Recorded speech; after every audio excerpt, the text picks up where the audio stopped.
Good evening, everybody, and welcome to another episode of A Tale of Dice. As the tone of this adventure is already set in all different kinds of places. I hope everybody is doing very, very well. After another week of working hard, playing hard, or sitting on your ass because of the lockdown, who knows? Yeah, mostly the last bit. Wait, what? Yeah, I figured as much. Yeah. I hope you all Past 2 days, I've hardly done anything else but play Legends of Runeterra. I've taken a break from work a little bit, and I've just been playing video games, and I love it. Well, I went on a quick day trip to Eindhoven, which was fun. oh, nice. That's productive. Charlie is asking Muted. why You're muted, all the my people who are not Dutch and watching us, we are having some troubles with some protests in Eindhoven, which are Oh. just a bit out of hand, to say it lightly. Oh, you were joking that you were one of the protesters. There we go. Okay, fair enough. Oh. Charlie is the oldest of us, so he needs some. We need to tell him what the joke is, because oftentimes he does not get it. Well, We need to tell him what a joke is. honestly, this time around I didn't get it either. But that's maybe because I'm just not up to speed with the news, I guess. What are we talking about again? And maybe, indeed, because we are right now no longer in the Netherlands, but traveling forward and onward into a beautiful fantasy-scape known as Io, where the continent of Novocres holds all different kinds of monsters, adversaries, and heroes, namely you. So, You with said that beautiful Io. segue... Sorry? You said Io. It's Io Rice, right? Or is it Io? Yes, Ido. Ido. The Okay. name of the world is named Ido. Like that's why it's called Io Rise. Anywho, let's jump into tonight's game. So, without further ado, shall we play a game? Da, ksh, da, da, da, pff, da, da, da. An old one this time around. A beautiful rendition by our very own Charlie. But after this, I think this might have been like one of the worst introductions to the stream that we've ever had, so we will let it pass very quickly and jump into tonight's game. So, let me change up the music just a tad bit. Biakuaz. Last we left off, we were following the adventures of a group of heroes known as the Pack, as they had taken up arms against the forces of darkness itself. A organization known as the Court of Shadows has been invading our own material plane, spreading darkness and shadows wherever they go, quelling the very forces of nature as they go.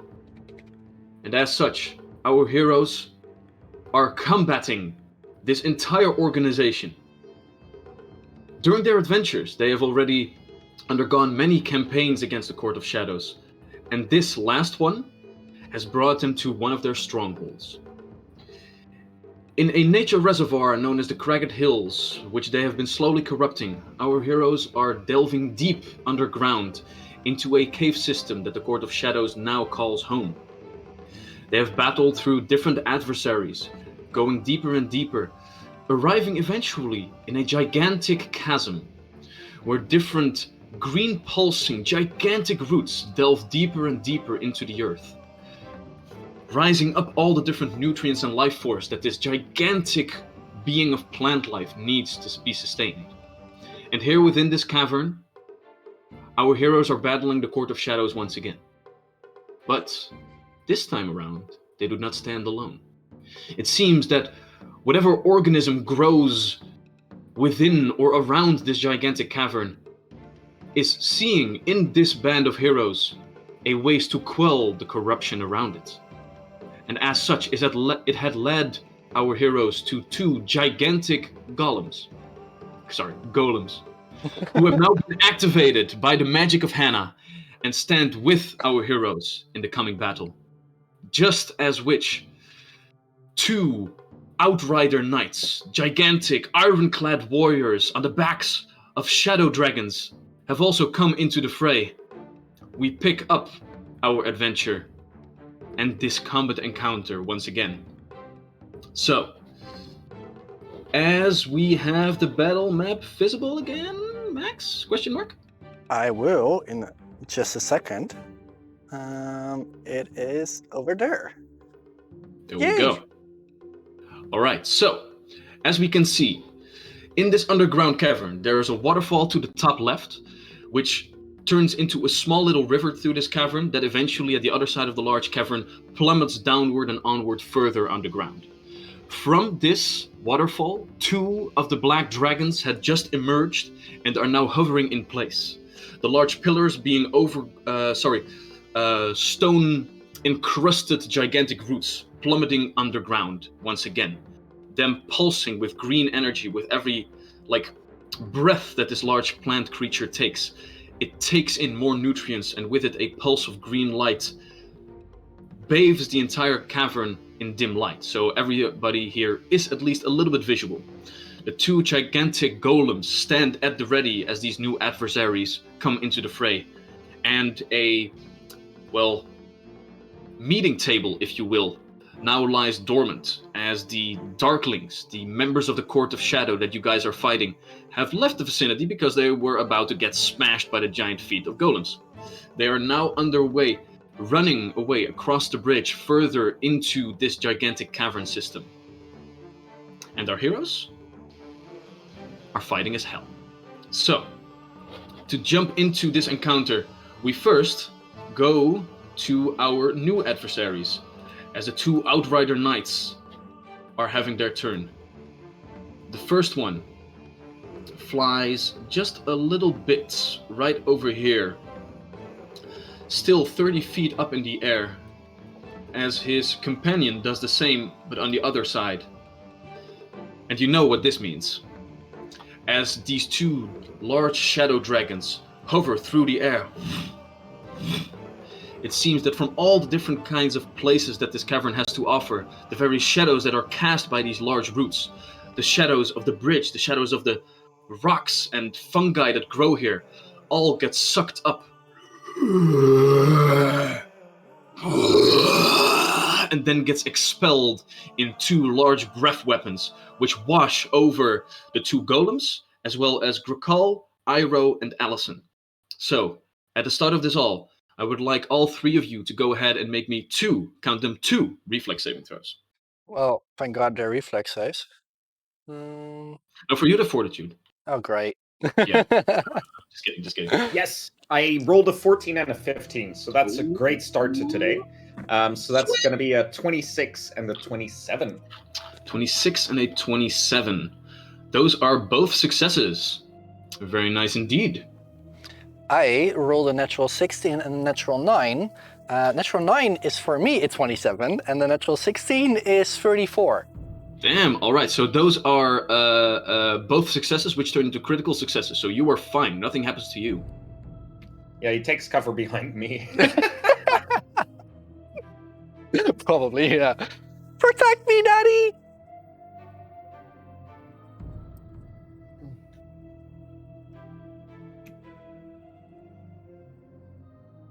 Did I have to roll as well? Yes. We're all just like, is he gonna say something? If I'm just gonna get away with it, you never know. First one is gonna be a 31. That's a normal success. For him, so also it becomes crit for me. Oh, yeah. Nice. You have that as well. And the second one is gonna be a 25. 25, which is also a success, which becomes a critical success. Yeah. So, as these gigantic breath weapons wash over the golems as well as the party, the golems themselves seem to shield you a little bit from the ongoing onslaught of dark necrotic energies.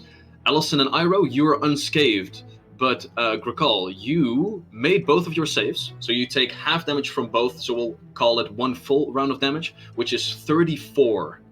Actually, I have resistance to negative, so I would actually like it to be separate, if that's okay. So that becomes 34, you have resistance 5. For 2 of them becomes resistance 10, so you, instead of taking 34, you take 24 points of negative damage. 24. Very nice, very nice. All right, that will be the turn of the Outrider Knights right now. Max, if the battle map could shift over just a little bit to the left, so we can have like their adversaries as well over there. Yes. Sweet. Thank you very much. All right. Then, now that their turns are complete, the riders themselves with their gigantic lances still keeping their distance right now, as they don't want to be like caught in anything that they are not totally aware of. So they just like keep their distance for now. And we turn our attention to Hannah. Okay, so I want to take a run to the other two golem thingy statues. All right. But I need to know if I can walk under the shell. Under the shell, yeah. The shell is just like a large piece of fungi that hangs somewhere around like half or 3/4 up the root itself. It's just for decoration. Okay. Then I dash. Where did you want to run off to?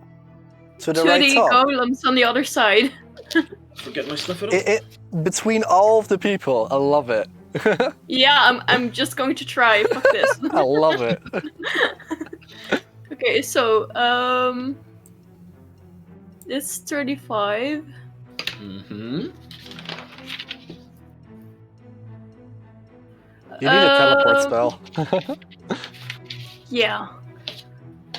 Do I know if the skeletons had a attack of opportunity? The skeletons. Skeletons. Go ahead and make a straight up intelligence check for me real quick. See, like last session, we did. Intelligence? Mm-hmm. That's 12. 12. Yes, you do indeed remember that they have attacks of opportunity. Craps. Okay, that sucks. But you also remember that they're minions. Compared to what your level is right now, they're pretty weak. Okay, so I can try.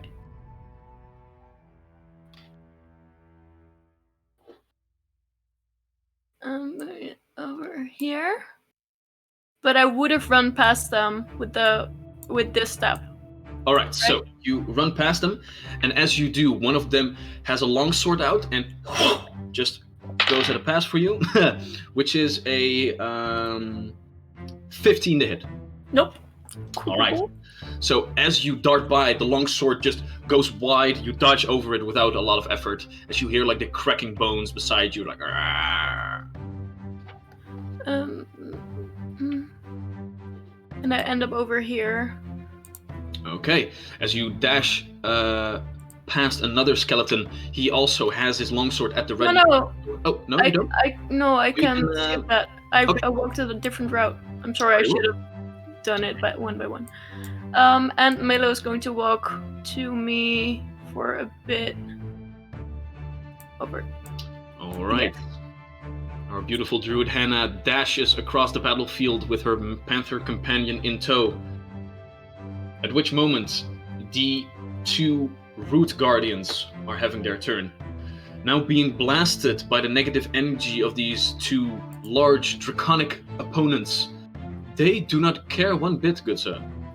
And as such, one of them steps on over to get into range, which would be right about here.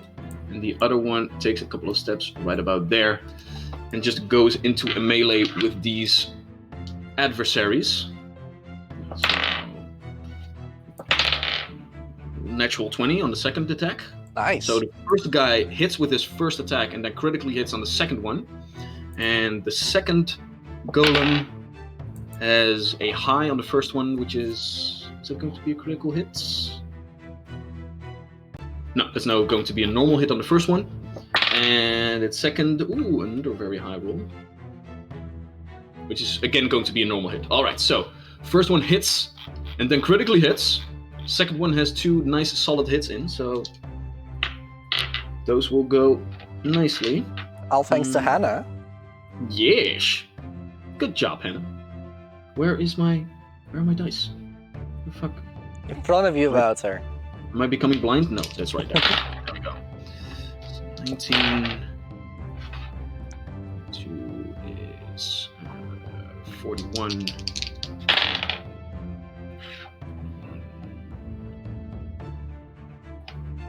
55 plus 21 equals 76 points of damage to the first dragon, which is going to be a heck of a lot, as they say.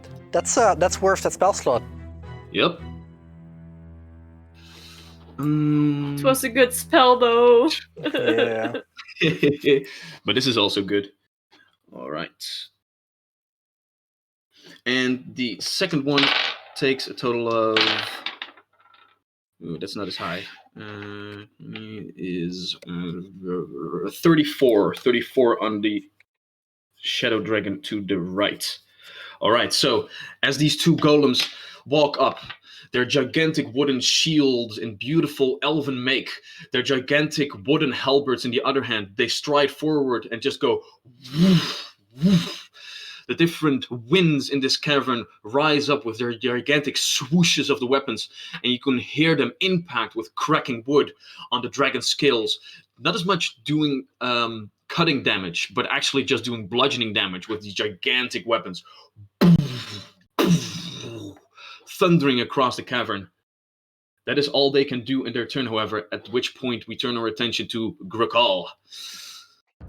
The resistance potions giving you a little bit of a knack against the negative energy weapons that these beasts wield. What do you like to do? Yeah, what would I like to do? I think I'm actually in a pretty good position here. But I need an action to heal myself, which is sad. I think you've already done so. No, you healed me. I think you've also healed yourself already. Did I? I think so. I do remember that you already used the Lay enough. on Hands. Then I already used my Lay on Hands. Then in we go. So, Grakal is going to drop his weapon and shield, his spear and shield.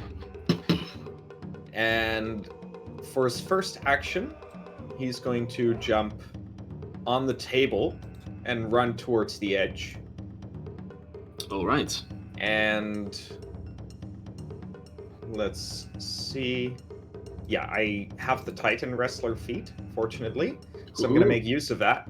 Grakal's going to use his second and third action to jump up to the dragon's legs and basically just latch onto him and try and trip him. Because if he goes prone, a flying creature, it goes to the ground. I'll say, okay, so you can use another action to move. Basically, you're going to try and jump high enough, and then your last action is going to be to grapple. Is it like a free action to like grapple and trip? No, basically, to trip is just an athletics action. So it's one right. So you're not going to grab for him. You don't need to grab. You're not going to grapple him. Okay. No. Just trip him, because if he, basically, it says in the rules, if you would be knocked prone while you're climbing or flying, you fall. I'll say sure. Let's see pages 463 and 464 for the rules of falling. It's just like how are you? I'm like thinking like can we make a theater of the mind thing work where you can actually knock the dragon out of the sky? But I think we can make it work. Well, slash onto the legs or the wing. Yeah, it's going to be the wing. So go first off. Go ahead and make an athletics check to see how good the jump goes. All right. It's going to be a high DC because this is difficult. The guy. That's no problem. Rolled a 19 here. So that's a 35. Yeah, that'll be enough. All right, so I wish I got this one for the trip. And so that's the jump on the table. Now go for no. So I'm just kidding. Jump on the table without effort, with one step. Then go. The wood of the table splintering already behind the weight of your large draconic feet in full plate armor. As at one corner you jump off, the one corner of the table is left in ruin by the sheer force of your jump, as this ironclad warrior soars through the air. At exact that moment, the large golem smacks the dragon from the side, buffeting it a little bit, getting it a little bit closer to the ground, at which moment one large wing flap puts one wing just in your reach as you grab towards it. Go ahead and make an athletics check against his fortitude DC, I guess? Reflex DC. Reflex DC, oh. I'm going to use my hero point on this one. All right. It's a natural 5. And there we go on the natural 18. So, yeah, I'm doing well, man. So life is good. Rolled an 18, got 34. Nice. So that is an exact critical success. Sweet. Well, a critical success isn't a huge deal on this one. Oh, So not too bad. he falls and lands prone. So he's prone at least, the dragon. And All right. he also takes 1d6 bludgeoning damage. Oh yeah. How far in the air was he? Does he take an extra for the falling 30 damage? feet. Yeah. So for this, we'll say that he also fell like. I'll say another d6 for falling damage. All right, makes Not too that's far, double so one. you could reach it. That's double one. So Double 2 one. damage. 2 damage. Count them. 2 points. This is of a damage. big boy that's like falling down Yeah. gently. So as Grukal jumps off of the large table, one of the wings just gets just close enough, and you latch onto it, and you can see that the other wing goes back up, and you can see like the dark pools of blackness that are these dragons' eyes go wide for a second as it turns and sees this dragon warrior on its other wing, and woof, with the weight of your whole being, together with the weight of the full plate armor you are wearing, you pull the dragon down to the ground, as with a gigantic smack, another tremble goes throughout the entire cavern system. As the dragon itself is dazed a little bit, you can hear trying to get up slowly again, as the ironclad warrior itself is still in the saddle. So Grukal, as he kind of stands up, screams, "Aro, did you see that?" Yeah? This whole like display literally taking up the entire vision of Iroh. Yeah, he saw it. All right. Pretty dope. At which moment, our turn goes to the agent, who now, seeing as the priest, together as the other smaller darklings are all fleeing the scene, he's going to do the same. So he is going to get the fuck out of here and just dash the full 75 feet that it can all the way over there. Seeing that now all of the combatants that he had in the last round, all of you leaving his immediate vicinity, he looks around. Yeah, you know what? Those dragon riders, they got this. And just dashes. At which moment we turn our attention to the priest. When people can actually die, they become a lot more, well, unreliable. Yeah. But the priest also just dashes forward and onward. Excuse me, I have a thing, because I think we're at the start of a new round. Oh, we are indeed. And what happens is Allison and Melo get a shield around them from the artifact, Nice. and it activates a pulse, giving us all a +1 on our next d20. Sweet!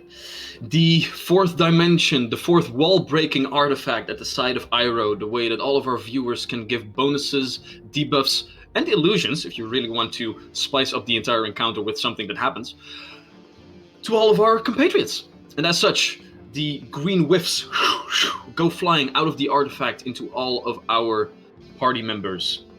Nice. We'll Shield see how was that goes. +2, right? What? It's the plus one. It's all just the ones. All right. So, with that out of the way, the priest, seeing his other companion also running up to him, is just going to dash 65 feet up and then 10 feet up even more, getting all the way to the end of this large cavern where another route turns further and further below. At the same time, the vampire spawn is also going to just dash behind its master, right over there. However, the skeletons, with their mindless rage, are going to just walk up and wreak havoc. So these fellows walk up 15 feet towards Iroh and Allison. But there's a cat! Well, they were fighting you already, so...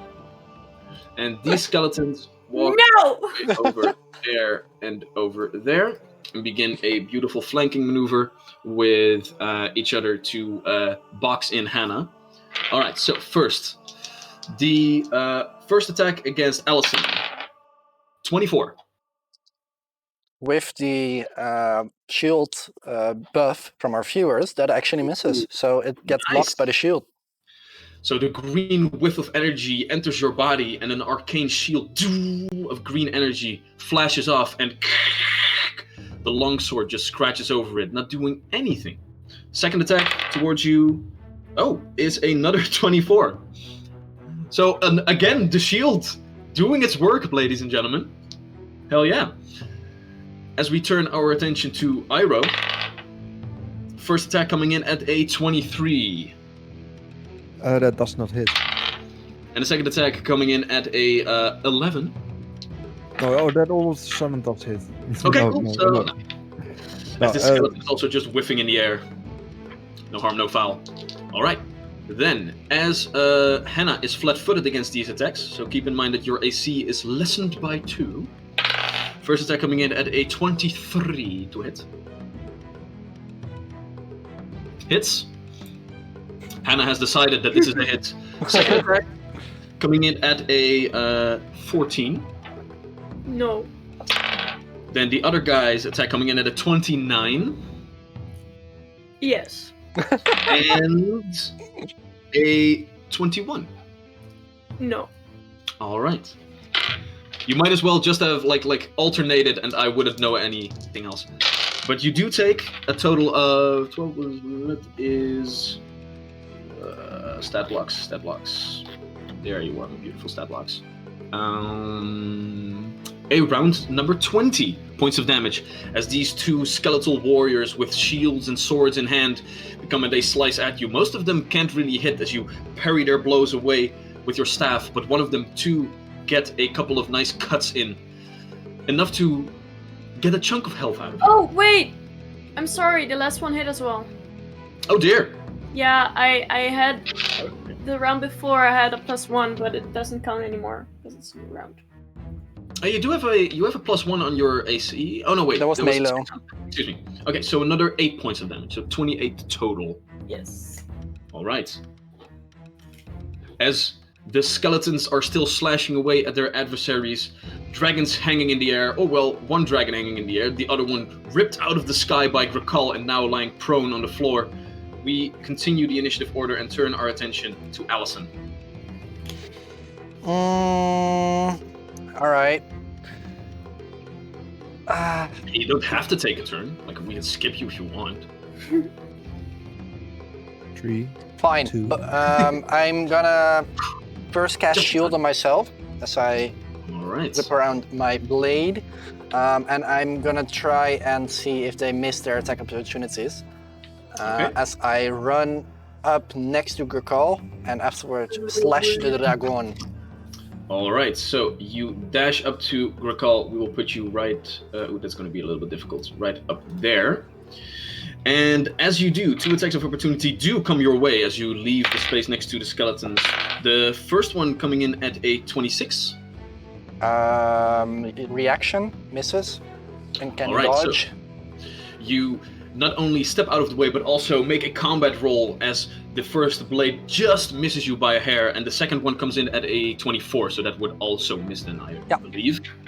As both attacks of opportunity do indeed miss, Allison, with his double-bladed sword, rolls through the dirt, uses the weight of the blade itself to push himself upward again, and dashes to the dragon that is now laying on the ground, still dazed, as you turn your blade and go in for a strike. Yep, definitely. All right. As the dragon is very Natural flat-footed 20 against you. Ooh, that is very nice. It is very nice. Let's see how. Okay. This deals a lot of damage, but I forgot what the damage of the blade was, because I'm wielding this very nice blade right now. I made it the same as you. Yeah. As yours, so it does the same base dice. It has a striking ruin. And if it is vulnerable to sunlight, you do an extra D6? You do 1d6. Yeah, it basically becomes a disrupting weapon against these creatures. Okay. And if you critically hit, they become enfeebled 1. So they're at least enfeebled 1, so that's Yep. nice. And then I'm just gonna roll my damage and double it, because I think that's easiest well. for now. So for me, that's 5d6 plus 7. Sweet! And then double. So that's Then nice. doubled. Nice. So that's 10, 22, 26, 33, 66 points of damage. Nice. One slice. Hoo-hoo. And I believe... No. Still alive? Still standing. Barely, though. As you run up to this large dragon creature, the beautiful white metal blade in your hands, you jump up with the entire weight behind it. It is as if a gust of warm wind pushes you even further, the enchantment of the blade itself increasing the damage of your strike as you cut right through the globular of this large dragon. You can see that the blood begins to spill out in large clumps with every heartbeat of the beast. You can already feel the blood gurgle in his throat as he tries to lead out this gigantic roar, but it can't as he's slowly drowning in his own blood. As the serpentine head goes flying wildly into the air, grasping onto the little pieces of life that it has. I like this weapon. Oh yeah. And he is in Feeble 1 right now, so... You have also siphoned a little bit of its life force as you did. Alright, so... Those are 2 of your actions. It's 3, because I also cast a shield. Oh, right, that is correct. Alright, so... As you make this gigantic strike, we turn our attention to Iroh. Iroh, you are left with these 2 skeletons. What do you do? Yeah, and actually that does work out great for me because, as people know, I have ranged options that are non-existent. So when enemies come close to me and are on the ground, I appreciate both of those. So I'm gonna hit the skeleton just right in front of me. He didn't hit me, but I intend to hit him with a flurry of blows. Very well. Go wacky the skelly. Let's have a quick look. First one. Oh, that's definitely gonna hit. First one is going to be a 33. 33, critical hit on the first one. And the second one is going to be a 25. 25, just a normal hit, excuse me. Not a critical hit.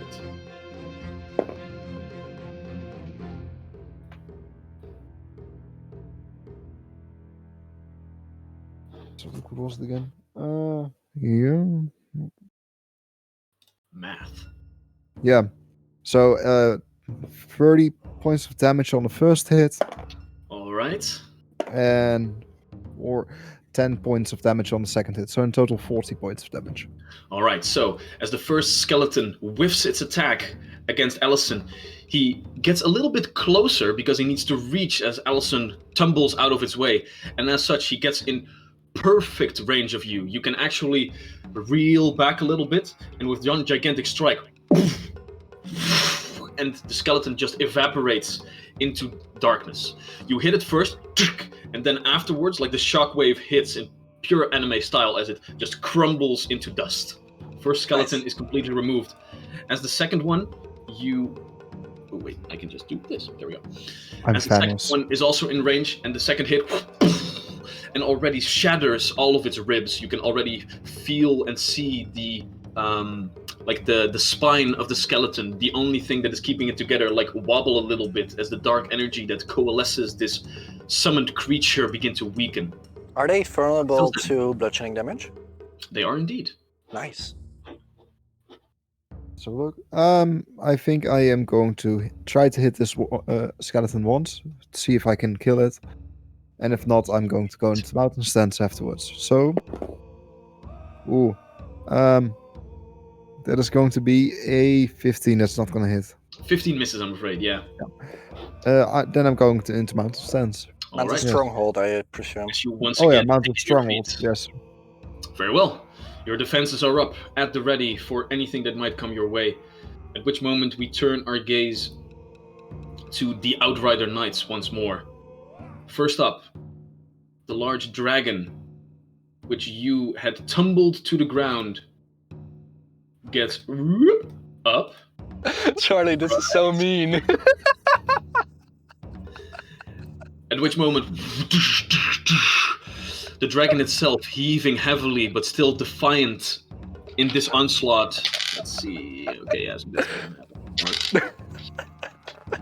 If we're laughing about me, No. Charlie's an asshole. I love it. Charlie's bullying me. I'm crystal hungry. Oh my god. Oh, I love So, it. That actually got tears in my eyes. I love it. one action to get up. One action for the dragon to go. Two actions for the dragon to go into a draconic frenzy and just go all out against you, Allison, because, well, you did a lot of damage against him, and he doesn't really like you all that much because of it. Sure. Come at Like- me. Like, he has decided that you are not friends. So, that is going to be 2 claw strikes and a tail strike. And he's enfeebled, so -1 on all of those. Yes, 29 on first. 29 with... Oh, wow. Okay, yeah, that hits.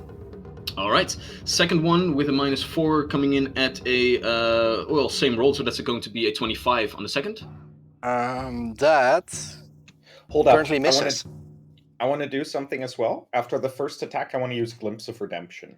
Ah, yes. Okay, so So he has to choose whether Allison is unharmed or just gains resistance, and he becomes enfeebled 2. So that his attack goes down by 1 more. So, Allison, the second one didn't hit, correct? No, did not. Okay, cool. So, the first attack is going to come in at a total of 13 points of damage. So that's Minus- halves? Well, Yeah, no, he can choose now. He can choose now if he's going to do half damage or no damage at all. Yeah. And he's going to choose to do no damage. So as the dragon just gives a little bit of a death stare to Grakal, the first attack goes away. He decides not to do it. But then, again, the second claw goes for a miss. And then the third with a large tail. Oh, still coming in at with a This minus is a 8. great reaction. 26. 26? So does he choose Just no hits. damage at all? He chose no damage in the first one. Sweet. 26 was with the -1 of the Exactly. enfeebled? Yes. Shit, just hits. Okay. So you still get a nice tail smack right up in your face for a total of only 9 points of damage to you, as it does hit, but still gets a little bit of. He's still thinking about all the bad things that he's done in life because of the glimpse of redemption reaction of Grakal, and as such, he's not as mean as he normally is, bringing you So- down to 42 hit points. Just to clarify, the shield spell from the viewers saved me 3 times this round. Woohoo! Nice. That was amazing. All right. At which moment the Outrider Knight is going to go ahead and take a look-see at Grakal and see that he is a little bit more damaged. So he is going to go ahead and say, no. This little piggy is better to skewer. So he is going to get his long lance up once again and pierce it downward with all of its strength. That's a natural 20. So you, as this happens, you are frightened too, as the dark energy of this spear enters your body. And you know what? These dragons are still pretty large, and it's kind of dark below here. You don't feel as springy as you do normally. And Against who was this? of Grakal. Okay. And you take a total of. I don't think I care if I'm terrified. I think I'm gonna be on the ground. Well, it's 31 points of damage. So you are still standing. And is negative damage involved in his weapon? There is not. All right, so I'm still up. All right. Seeing as you are very close to being downed, he's going to go ahead and not raise his shield and goes in for a last normal attack with his lance, which is a natural 18 on the die, plus 13 is a 31 to hit. That hits. All right. So that will bring you down with a total of 17 points of damage. So with that, the spear strikes true once. And then once again, as the fear in Grakal's eyes begins to just glimmer a little bit, he's still defiant in the face of this fear, but he just realizes at this moment that he can actually be downed by this Outrider Knight. And then it happens, as the spear once again pierces through the armor, giving this nice puncture wound in the middle. As the spear is retracted, a small splatter of blood goes across the cavern floor, and Grakal falls to the ground. The next anti-luck has to be used on me. Oh dear. Yeah. That is true. Is that so? It's all because of Crystal.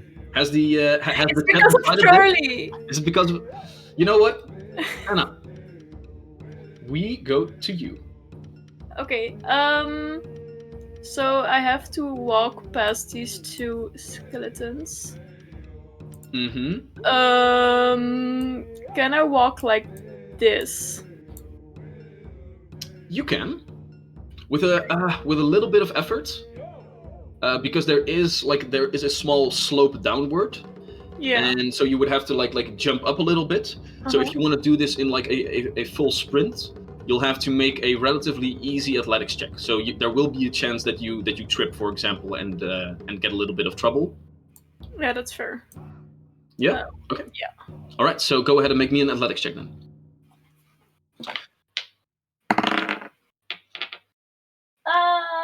Athletics. That's 23.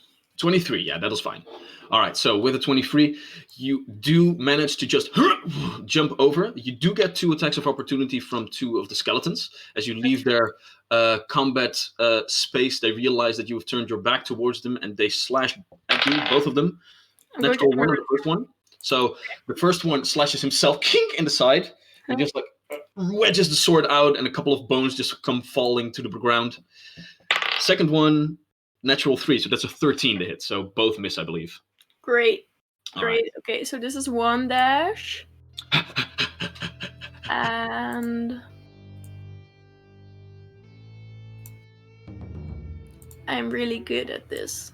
This is 2. All right.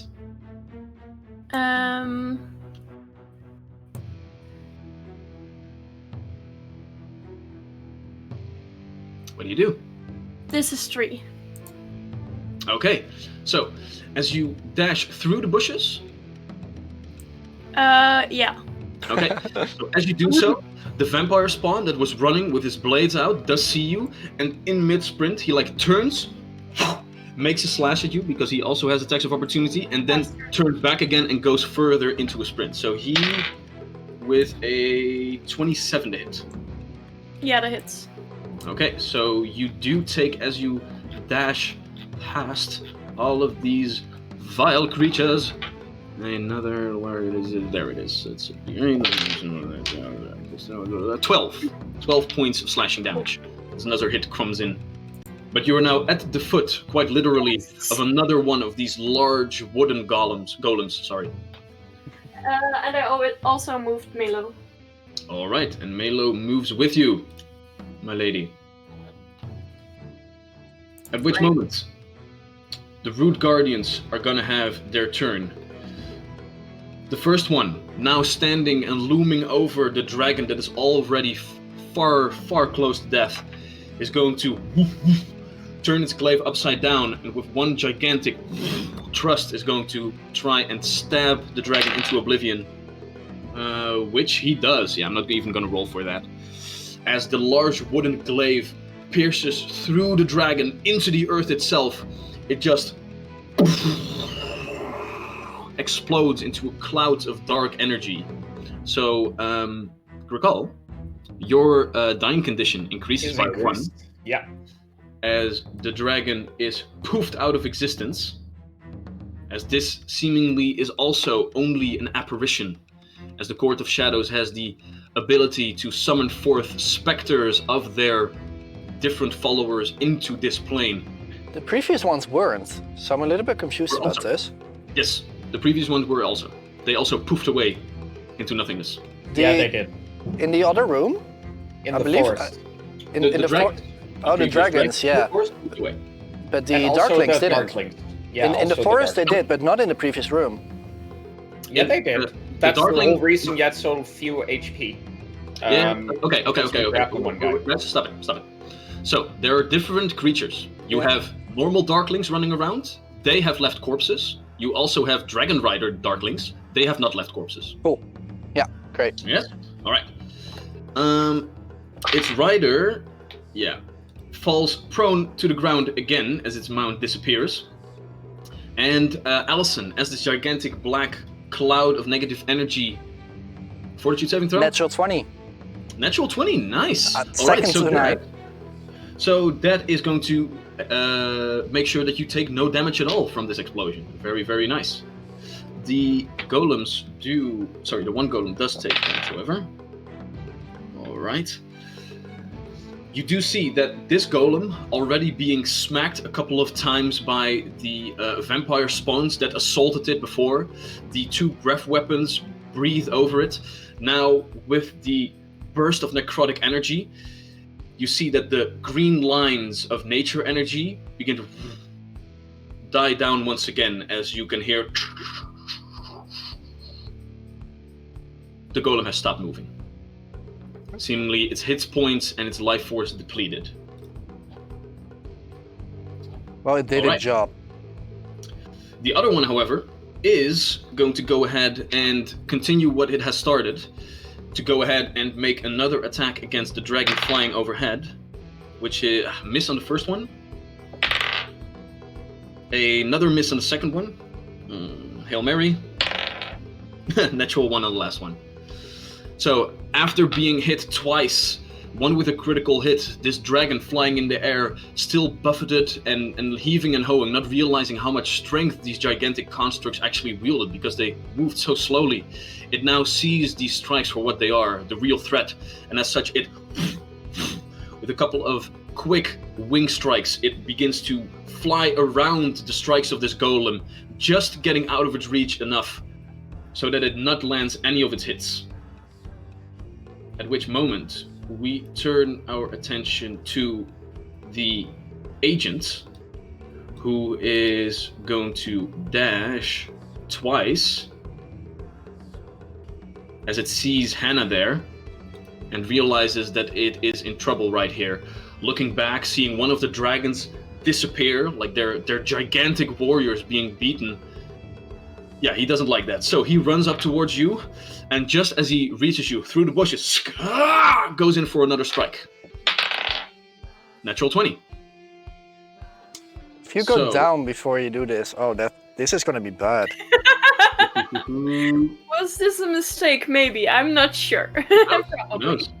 We'll see what It's happens. Hannah, so probably. Oh, That's true. okay, so you take 14 is 17 points of slashing damage. Okay. That's not bad. And you will have to go ahead and roll me a fortitude save as another batch of poison tries to enter your veins. Why is it always you and poison? Well, it's my thing, and it isn't at the same time. 23. 23, you're fine. This poison has nothing on you anymore. Okay. With that, the priest is back up in its turn, and we are at the top of the round. I don't know if other things of the artifact were triggered at this moment. Okay. So with that, the priest just shouts a couple of words in shadow speak that you guys do not understand, and then dashes forward, onward, off of the map. Alright, so he is going. Let me just get him out of the way. He's teleporting all over. Yeah, he's teleporting all over. But not before commanding the vampire spawn and pointing it towards Hannah. So the vampire spawn is going to move over here and is going to go ahead and make 2 strikes against you. No! First one, natural 2 for a 16 to hit. Nope. And the second one with a -4, natural 2 again. Nope. Well, luck is kind of in our favor currently. Of fucking course. Okay, so that is all that they can do. At which moment we turn our attention to Allison once again. Okay, guys, help me remember. I at least know that I've healed Grikal once already. Have I done so twice? Or not? Twice, you healed right? yourself twice. I've healed myself twice already? Yeah, you were the one that was healed twice. Okay, in that case, I can't heal you anymore with my pins, my syringes. So I'm gonna take a healing elixir of life, and I'm gonna pour it in your mouth. Okay. Is that 1 or 2 actions? I have them on my belt. We'll have to say normally it's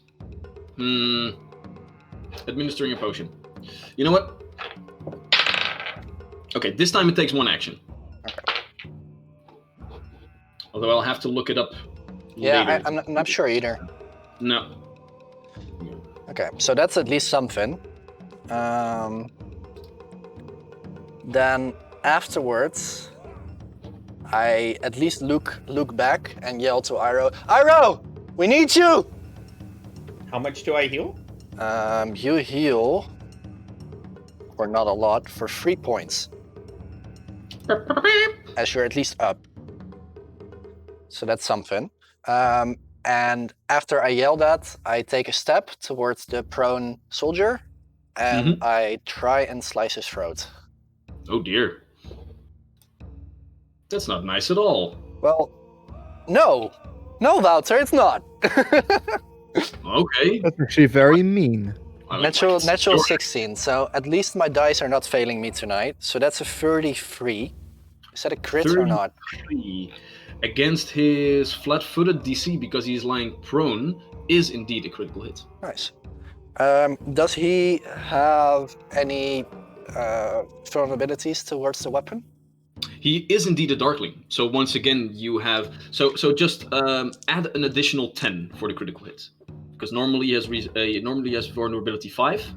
I don't add the D6, right? So there was D6? also an extra. Yes. So both. This Darkling also doesn't like the light. Okay. So interesting. Okay, this is gonna hurt a lot. 12, 18, 21, 26. Plus 7 is 33.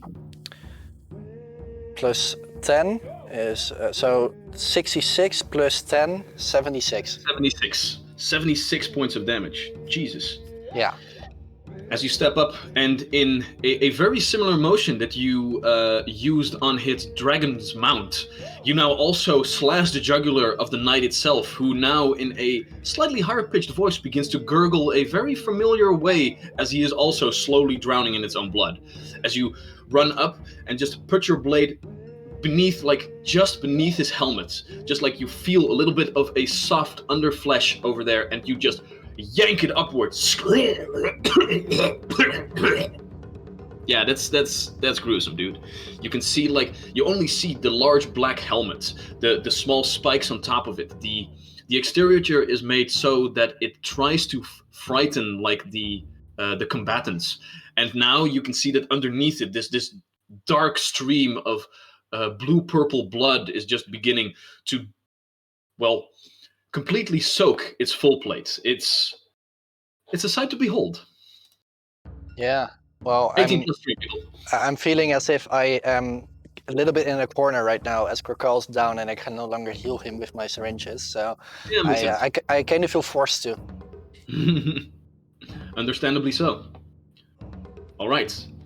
That was your action? Yeah. At which moment we turn our attention to Iroh. Yeah, so I did a bit of measuring. Because I figured it would be a good plan to sprint on down over to Hannah. But it would take all of my actions. Oh dear. Yeah, So it's what do you do? at this point, what was it again? 115 feet from where I'm standing to Hannah. And that's a lot. That's a lot. But then again, I think that if I go there, at least I can be a punching bag instead of Hannah, and because I have all of my health still, I've not taken one single hit. So I think I'm just gonna do that. I'm gonna sprint on over down to Hannah Yeah. and just stand there. Okay. You are going to stand with Hannah, quite literally. Allison shouts, "Iroh, we need you!" And then Allison sees Iroh just... Yeah, if he Run says off we into the need distance. you, I figured as a team. Yeah, And I think, as a team, Hannah needs my help. she because does she's indeed. all alone. She does indeed. All right, so that is your turn, running up. At which moment we turn our attention to Grokal once more. Your initiative Sweet. order being shifted just in front of the Outrider Knights. As you look down and you can see the large puncture hole in your full plate armor by the strike that downed you. However, you are just barely grasping consciousness with the last few hit points that you have after the elixir of life just gets your body up and moving again. What do you do? My spear and shield are lying next to me on the ground. They are indeed. Is it 1 action or 2 actions to grab them? To grab them? Yes.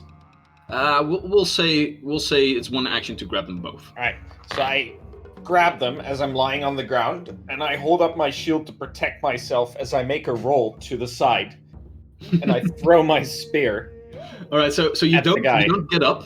No. You don't get up. You just roll over. So I raise my shield and I throw my spear. Oh, sorry. You raise your shield and you throw your spear. Okay, cool. Yeah. So you throw. I take a -2 on the attack roll if I'm prone. Because it's too close. You just can't reach it. All right. So he is lying prone also. So he also has a -2 on his AC. So this is down in the mud. I throw the spear. I don't because you can't move. Yeah, I know. Yeah. So go ahead and make your attack roll. Perfect. So it's a +1 spear. -2 is a 20. Natural 20. Oh dear. Yeah. So I guess I'm still gonna roll. Well, you don't have to, because I believe that this would be enough for this little fellow to also explode. I rolled 2 once though. But yeah, sure. How much damage is that then? That's gonna be sorry, 8. 16 damage. 60. Okay, so that's still enough. So with that, as you roll over with the spear, and it just pierces the side of the neck once again as the gurgling goes on for a couple of seconds and then halts, at which moment also this apparition explode into a beautiful dark cloud. So I will need Allison to go ahead and make another fortitude saving throw as the necrotic energies leave their body. Gurkal wasn't next to it, right? Why is he currently laying there in the battle map? Why? He's currently on the battle map. He's next to the target, but he did. He's not. Okay, now he's not anymore. Not on mine. Okay, never mind. It was bugged on mine. Oh. So Right. never mind. But I will make my save. Natural 14, 23. 23. That's a save. We had a +1 of fortitude saves, right? So 24. Due to the water. Indeed you have. 11. 60. All right, so that's 16 points of damage halved to 8. Okay. As you brace yourself a little bit, the necrotic energy is washing over you, negating the life force of yourself, but you resist it for a large part. Okay. That is Grokal's turn. One of the Outrider Knights is completely defeated, at which moment the other Outrider Knight is going to have its turn once again. Do you mind subtracting the hit points from my character? Oh, yes. Squeeze me. Bringing you down to 34. All right. The Outrider Knight flying in the air. Its dragon mount going in for a heck of a lot of attacks. First off, it's going to go ahead and make a bite attack, which is going to be a hit. And then it goes in a draconic frenzy, making 2 claw attacks and a tail attack. So as it was dodging all of the strikes from this large golem, this root guardian that has been awoken by Hannah's nature druidic magics, it instead also goes into the offensive now that it has seen the pattern of this large being. And as such, the jaws first get into one of the wooden arms and bite off a chunk of wood, which it then just spits out into the air, going tumbling into the river. The 2 claws come in next. Second one misses. Third one misses also.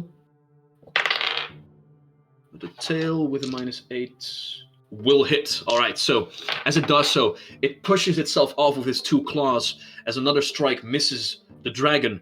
But then, as the dragon turns over in the air, the tail comes smacking with powerful force against the neck, bringing a total of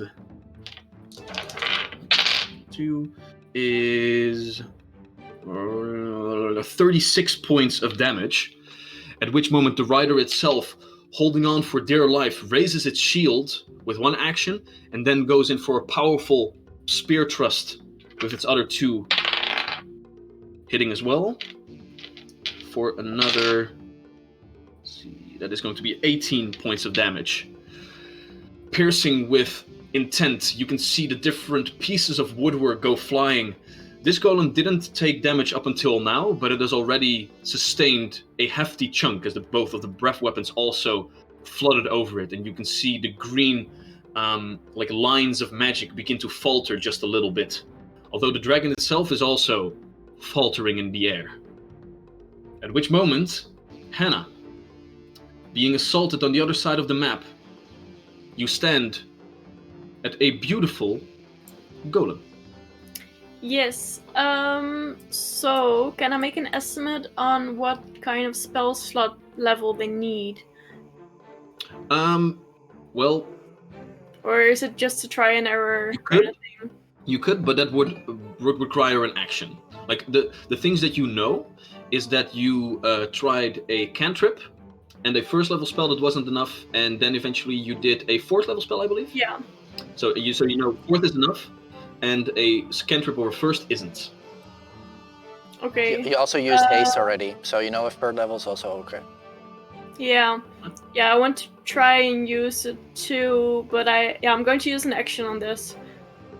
You're going to use an action to try and investigate. Okay, go ahead and make a nature check for me then. Okay. That's a 28. 28.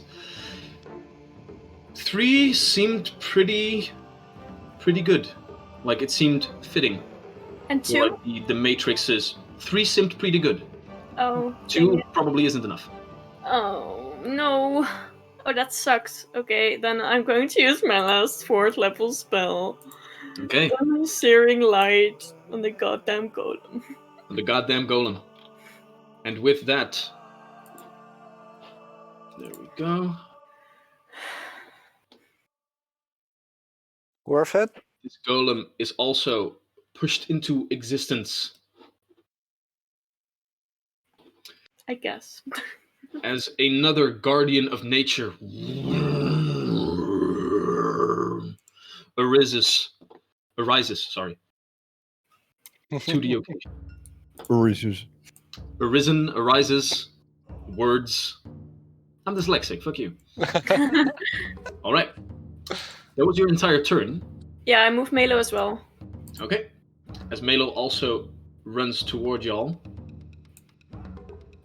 As the Root Guardians are having their turn once again. First, let's see down on the map. As this guy is going to go ahead and try and strike the dragon with a critical hit on the first one. So with that, let's see how well that goes. 6. Yep. 2 critical hits and a normal hit will do it for this little beastie. Wow. So, after dodging all of its attacks, it just heaves and hoes a little bit as the dragon is in the air, which gives the golem just enough time for a gigantic strike to... With one dark explosion, the dragon is removed from existence, as the golem takes another chunk of damage because of the burst of negative energy. Alright. Still standing.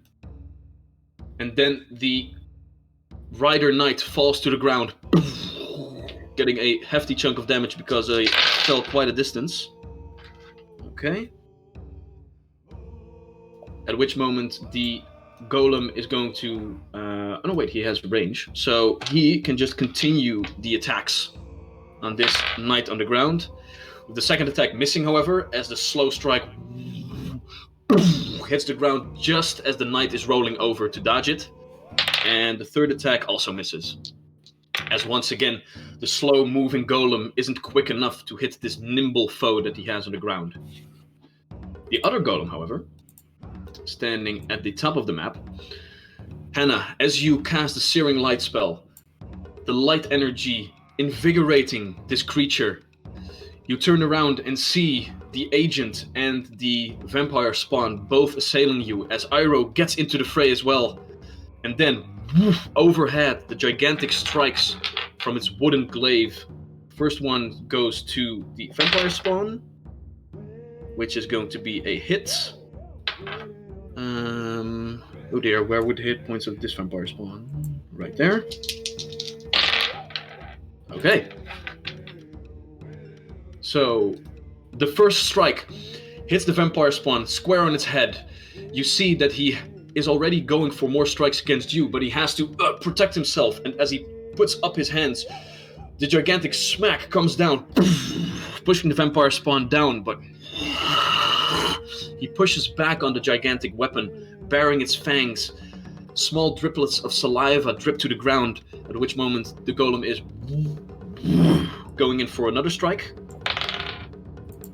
With a natural 18. That's a normal hit. Nice. 2d12, a 10 and a 12.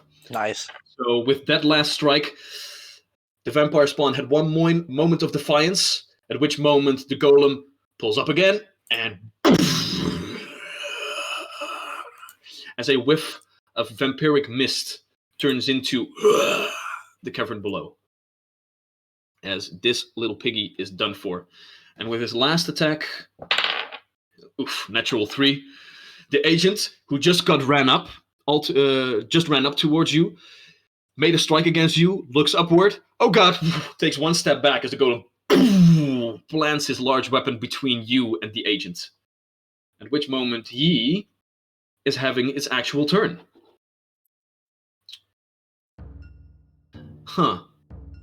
He looks at you, sees that the reason that he has actually assailed you did not really work out, and he is going to get the fuck out of Dodge. So, he just runs away all the way down the cavern. I don't think that either of you have attacks of opportunity?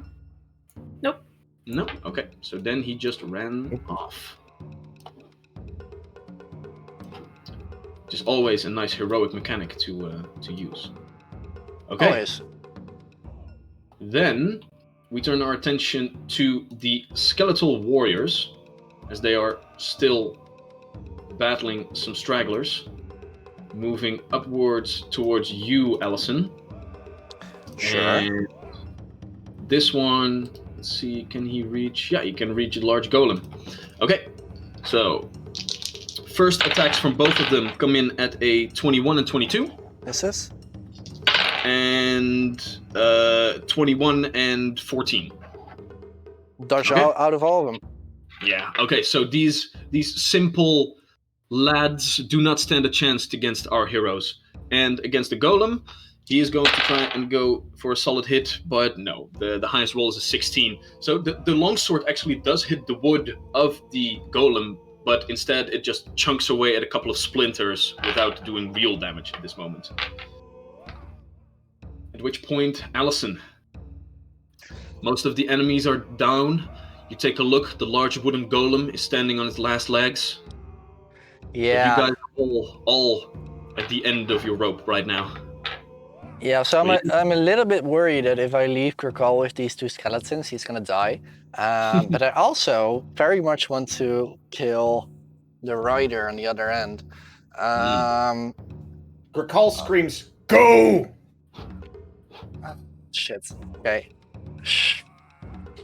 He looks at you a little bit hesitant, and he will still strike the two skeletons. I just rolled for it. Like, this is something he cannot let go.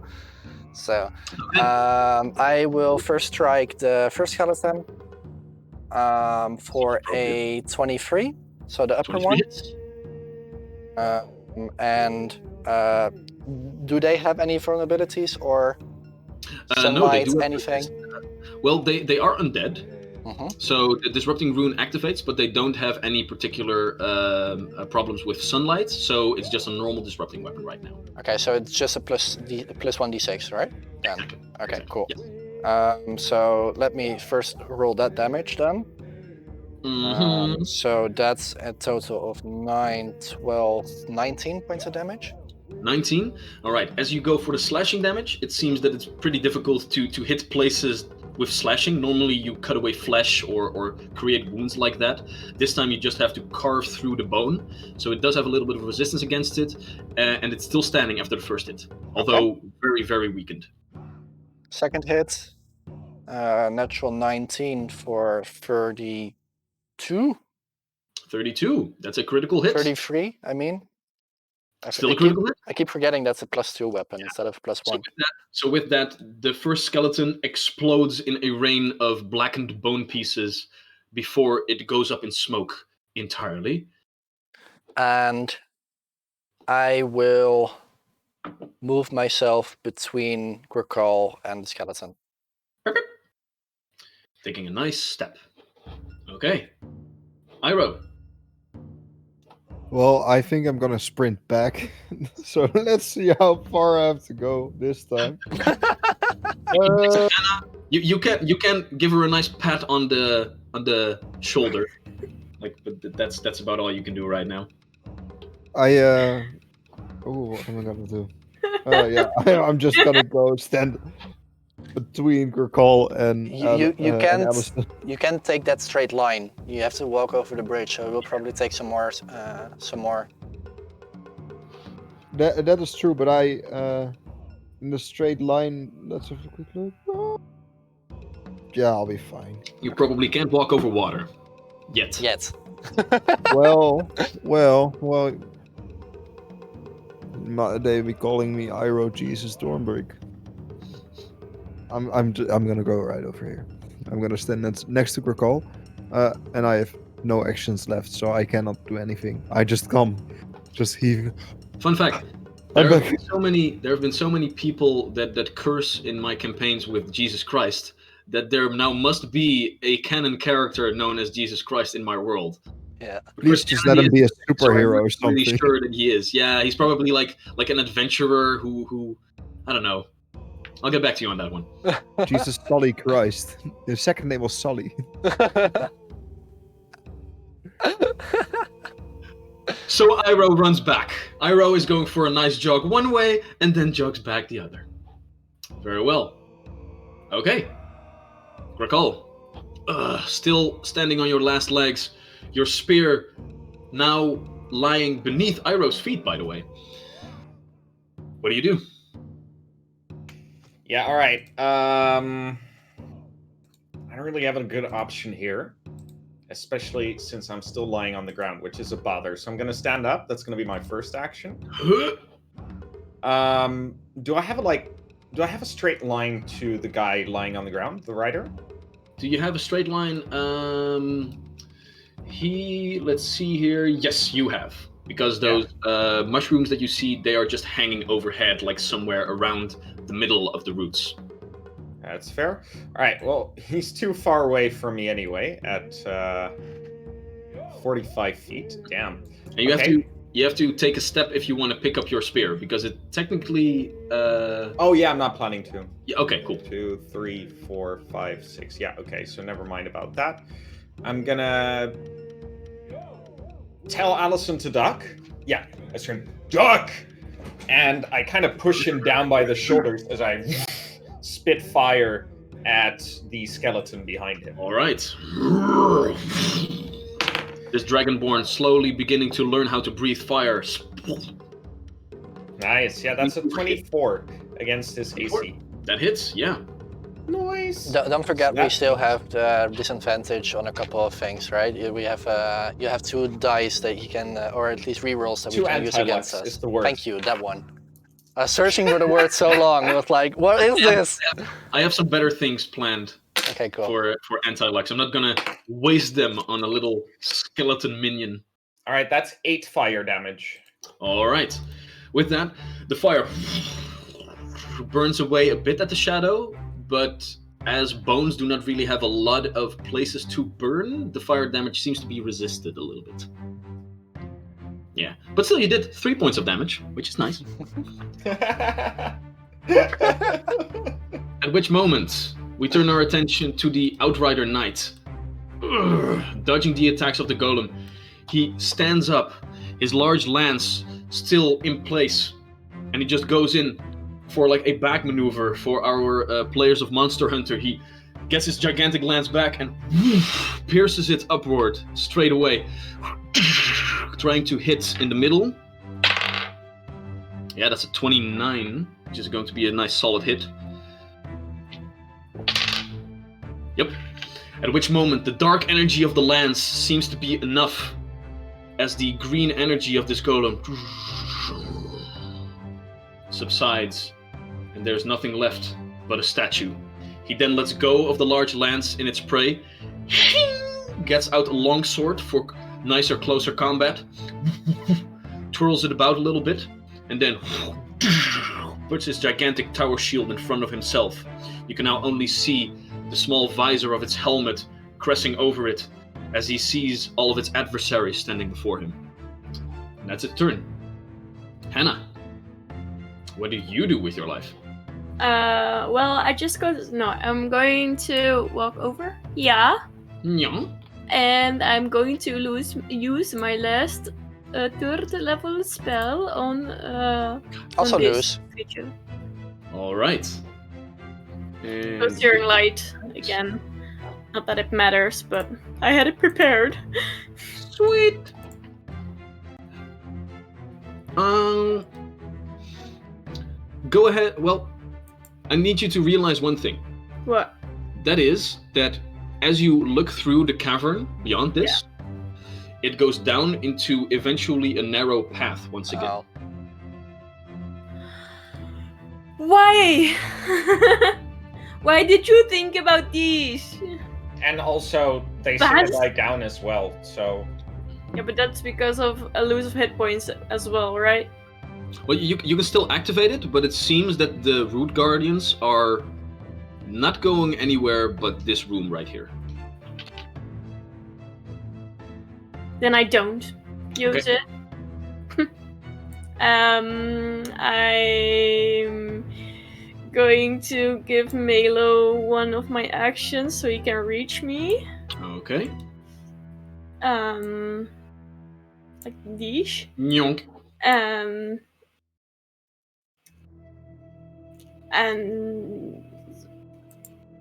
that's it. Okay. At which moment the Root Guardians are having their turn, or I should say Root Guardian, as only the one standing next to you, Hannah, is looking across and seemingly realizes that the adversaries are on the other side and just begins its long march across the bridge with heavy footfalls of wood on stone trembling the entire cavern. That is all that it can do. At which moment the agent and the priest the agent and the priest are both out of the initiative order, and we go once again to Allison. Oh no, wait, sorry, the skeletons were still in the initiative order. Excuse me. So the one skeleton is going to walk up with two of its actions towards Grakal, because this is the closest adversary that it can find, and then goes in track against Grakal, which is going to be a 20. No, that's a miss. Okay. Grakal tanks it. Large shield still in hand, block the incoming attack without much effort. The other skeleton is just going to go ahead and 3 wild strikes against you, Allison. 14, 16, 13. Hit now. Okay, you're dead. Your beautiful double-bladed sword in hand. This creature right now that like the combat is dying down, is mostly just target practice for you. A nice little training dummy to parry all of the hits with, and be none the wiser. Okay. Allison, now we are back to your turn. Yeah. Shit. I look at Arrow and I yell, "You take the rider!" And I will try and pummel this basically I'm just gonna stomp it with because my blade, like I can't really slash it, so I'm just gonna turn around my blade a little bit and just gonna Whack it. whack it. Yeah, Still gonna be slashing damage though. I know, but just visualize Like, it. So that's a 23. 23, that hits. So that's a total of 9, 12, 19 points of damage. 19 points of damage. A little bit of fire burned it away, then a slash begins to tremble in its bones as the last pieces of necrotic energy keep this skeleton together. And second strike. Woink. Natural 20. Okay. And with that, the second Third skeleton... this session. It's insane. Yeah. The first one weakens it, then with the backhand, whack! You, as a beautiful baseball player, with the broadside of the blade, you boom, and the head goes flying, and then explodes into a puff of black smoke. Up in the Hole air. in one! Well, technically. Okay, those are two of your actions. Shit. I will stand on the crate under Gricol. Chair. Chair. Also good. Chair. Which is going to be difficult to... Never mind. I'll walk up next to Iro and Gricol. So to the... Yeah, Right over there. Okay. Wanted to be Very fancy, but I'm not fancy enough. Yeah, I'm sorry, sweetie. Okay, so that's Allison's turn as Iro. You are up. After a nice jog across the bridge back and forth. I'm do you still not done jogging, am I? Let's have a look. How far is the rider from me at the moment? Let's have a look. Oh, I can actually reach him. Mm-hmm. Cool. I only have to move once. Yay! Yay! All I'm right. gonna hit him twice. You're gonna hit the rider. You go do that. Go ahead and make your attack rolls. The first one is gonna be a. The first one's gonna be a 34. 34. Yeah, that hits. And the second one is only gonna be a 15. So. 15? No. Yep. Second strike hit. First one hits. Hell yeah. Second strike misses. However, he It's is going- normally or normal. critical? Yeah. Yeah. These ironclad warriors are buff as fuck, yo. That's gonna be 16 points of damage. 16 points of And- damage. yeah. All And right. I'm gonna go into mountain stance. All right. So as Amongst you run up stronghold. to him, the gigantic tower shield in between him and you, he intersects it as the blow gets towards the large tower shield, and for a moment you can hear him like laugh behind his shield like a little. But then you push on through as the shield is dented as he looks. But he does take a couple points of damage, but he does use his shield block ability to reduce the incoming damage. Okay. All right. Cool. As you stand there in a protective stance, Gricol, what do you do? All right, so the skeleton that Allison killed or Mhm. re-killed didn't explode. Nope, no, these are just summoned creatures, just puffs of smoke once you evaporate them. All right, sweet. So Gricol's gonna first raise his shield, and I'm going to use an athletics check against its reflex to trip it first. All right. 26. With shame, it tumbles to the ground. Sweet. And then I'm gonna use my shield boss on it, and I'm gonna knock it downwards. So that's a -5 on the attack. That is plus 12, 23 against its flat-footed AC. Hits. Nice. Double 6, baby. Plus 7 is going to be 19 damage. 19. Okay, so with weakness 5, that becomes 24 points of damage of the 25 hit points that it has. Oh. So with your gigantic shield, like, you whack it! You can see like the jaw of the skeleton come off. But with some undead fortitude that it has in its system, it still manages with its one working arm to still wield the long sword from the side and try and do something. if it ever gets a turn again. Fair enough. First, though, the Outrider Knight. As the first hit is pummeled into its shield, he gets its shield away, makes 2 quick strikes against you, and then puts the shield back, Iroh. So the first attack is going to come in at a 32 to hit. Nope. 32? Oh, 32. I'm sorry. 32 does hit. Yeah. 26. 26 does not hit. Okay. So still right here, you do take a amount equal to 15 points of slashing damage. But that is all that it can do, and now you can see the eyes darting away as he can see like the skeletal minions are scattered away one by one. He's not really in a good position anymore. Hannah, we are back to you. I'm going to prepare a searing light for the moment that I spot a vampire. For the moment that you spot a vampire, Yeah. you realize that the enemies are running down the shaft. The one vampire that you saw had been turned to mist and is just like floating away. And if you are going to prepare a spell and it becomes your turn again and you haven't used it, you lose the spell slot. Then I'm going to wait. What do you? So There's you still a rider to. you can all do all kinds of other things, but Yeah, I can run up to you guys, but once I'm there, you are already done with fighting, so that's no use. a cantrip if you want. Like a cantrip is a free thing to do. Or you can come in Yeah, our but direction my anyway disrupt undead for- doesn't reach them. But when you're like, we're gonna be finished fighting soon, so you might as well go to us. Yeah, but I think we have to go this way, so I might as well wait. Not with 3 HP. We're gonna rest. What do you do? Okay, I'll walk up to you guys. Not that it All changes right. anything, but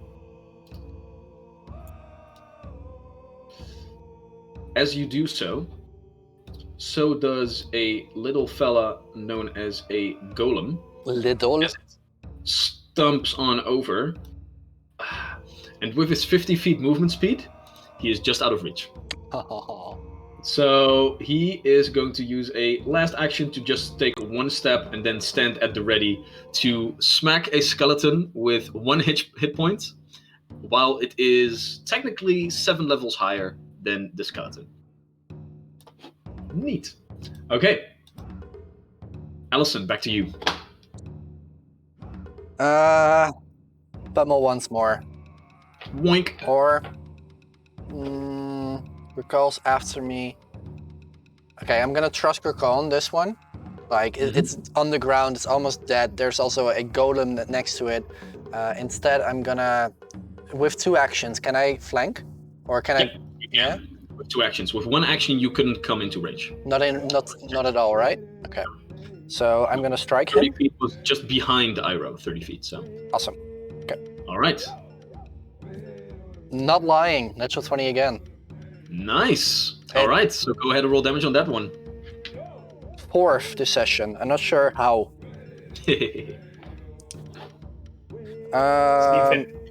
See if it keeps up during the boss fight. Yeah, would be great, right? Yeah, I'm counting them. Like I have a number of natural 20s that I can use equal to the ones that you use, of course. So. Yeah, you can fudge your How it dice all you want. Yeah.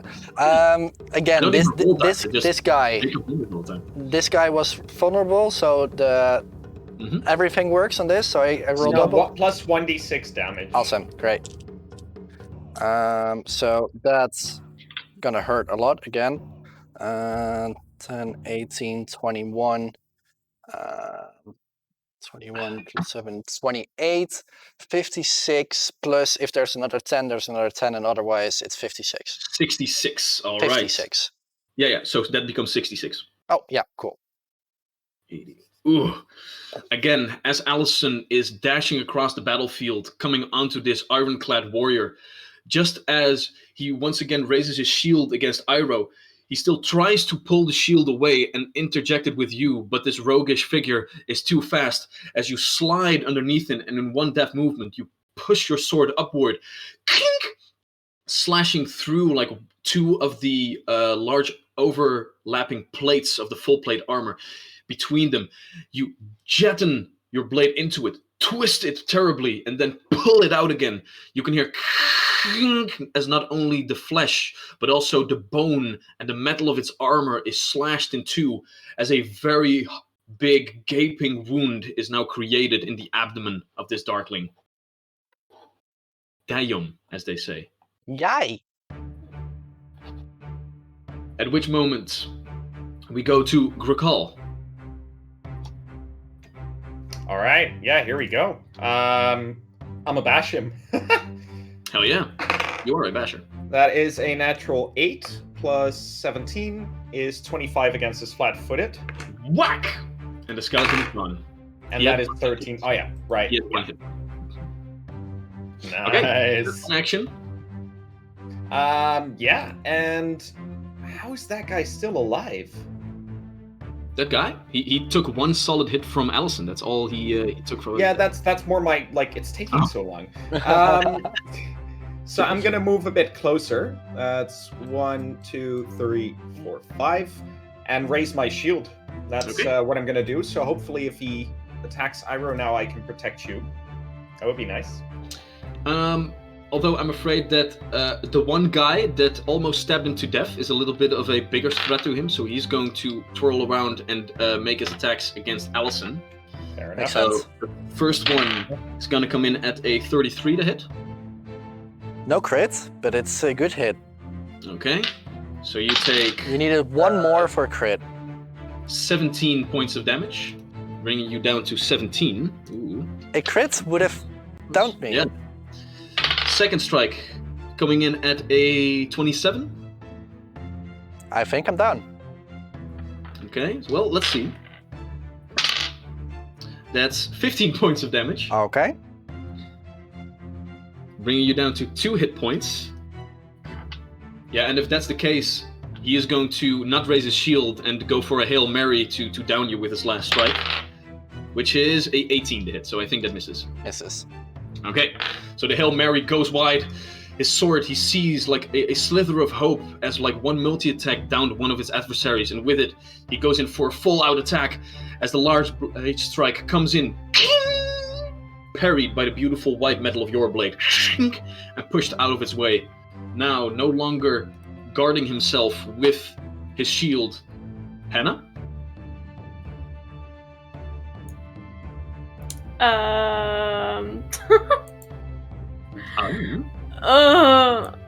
But okay.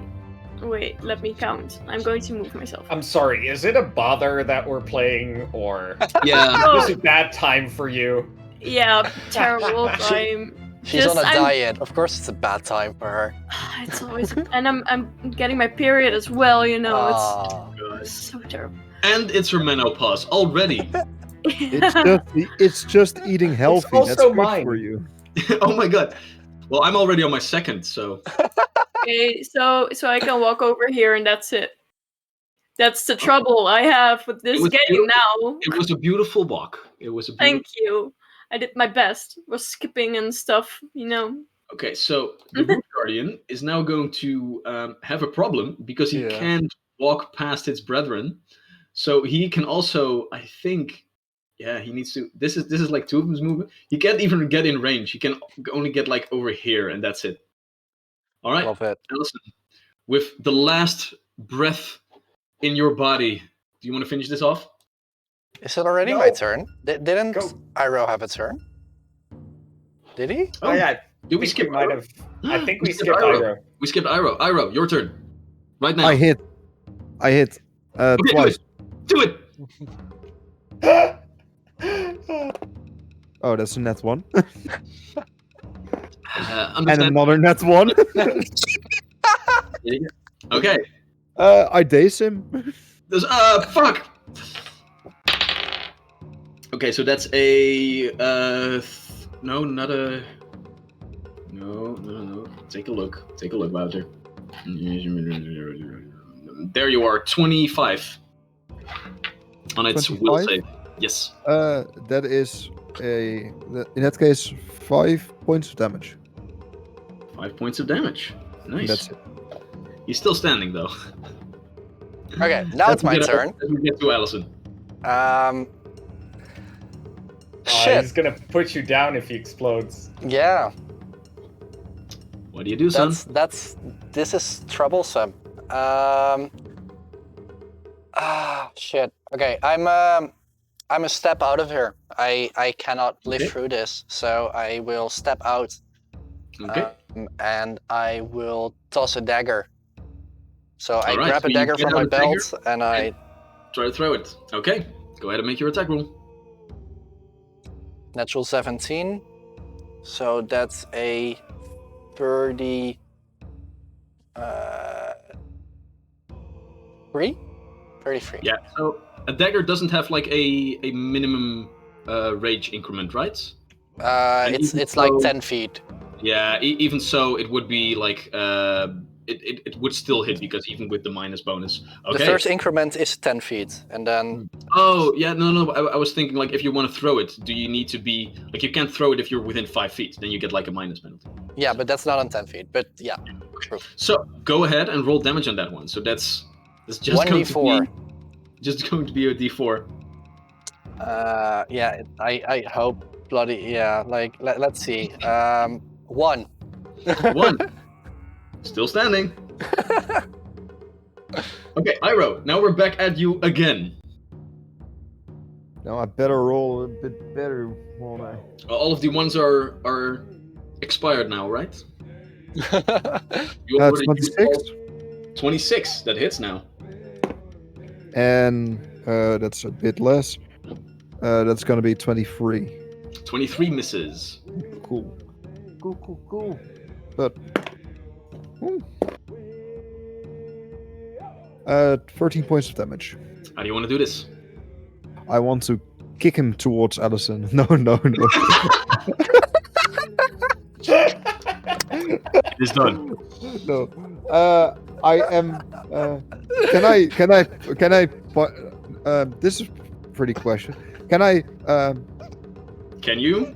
Can I punch him away from me to the right, like towards the, and then myself make a bit of a dive to the left? You're well. Wait, did You can these all the guys? flavor that you want, but These it's not guys going didn't to- explode, right? Or they did explode. These Yeah, bastards explode. You can add all the flavor that you want. It's not going to change the rules one bit. In that case, I'm still gonna do it. Okay, very well. So, as you do this, this one guy lunging towards Allison with the last hit, Allison stepping out of the way, a dagger comes at his person, kink, clinks off of the armor. You see him just take a step back by the force, and with that, you step in and just, with all the might that you have, one left hook, punch him towards the side. You can see the body shift a bit through the sand as the life force of this apparition seems to be depleted, as this fellow as well explodes in a cloud of black smoke. You dive in a very die-hard fashion to the side, the black smoke enveloping you from the back. Go ahead and make your save. Reflex? Fortitude. Fortitude. Still, net 20. Well, there you go. Because you punched him aside, it seems that you diving out of the way was indeed enough. As you land there,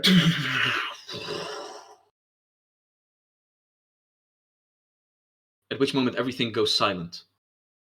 The large golem, now stepping towards you with one last footfall, stands there, silent. No adversaries within its domain to keep away. And I think it's Breathe broken. And it might be broken. All of you breathe heavy, with a lot of resources and hit points depleted, as the rest of the cavern still lies before you, with two adversaries running further downward. And that's where we'll take a little break. Okay. This even though we had this many natural 20s, 3 of us are almost down. How? I know how. What? Malo's not fighting, Crystal! Oh, He was on his way to help everyone, and everyone ran away constantly. you said 3 of us are almost down. I looked like, Oh, I'm I actually roll- doing pretty okay. Pyro and Melo didn't really do anything this entire encounter. No, we didn't get hit. No, you didn't. You didn't really do anything. I kept track. You like Yeah. killed one of the low-level agents and one of the low-level skeletons, and then you ran twice. And I killed this guy. and I sprinted all the way across the cavern and back. You did. You did. Okay, I'm gonna pee. I'm gonna go pee. So, guys, thank you so much. We will be back at 5 to 10, so 5 minutes before the 10th hour of the evening of this day. So we will hope to see you there again. See you in a bit. Bye-bye. Bye-bye.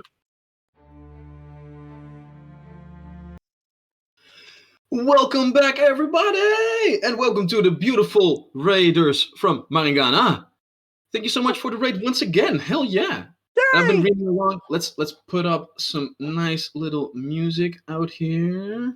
There we go. We are in a little bit of a sneaky vibe, so let's get a little bit of deep wonders and dire horrors as a soundtrack here. But hell yeah! Thank you so much.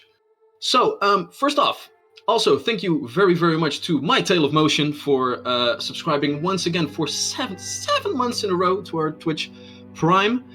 Your continued support is bringing the water into these very cups. And for everybody tuning in now, for all of our raiders and for everybody else that has forgotten what the hell is going on, let's jump into tonight's game once again with a little recap. So, our heroes, known as the Pack, a group of wandering adventurers, had come across a grand foe.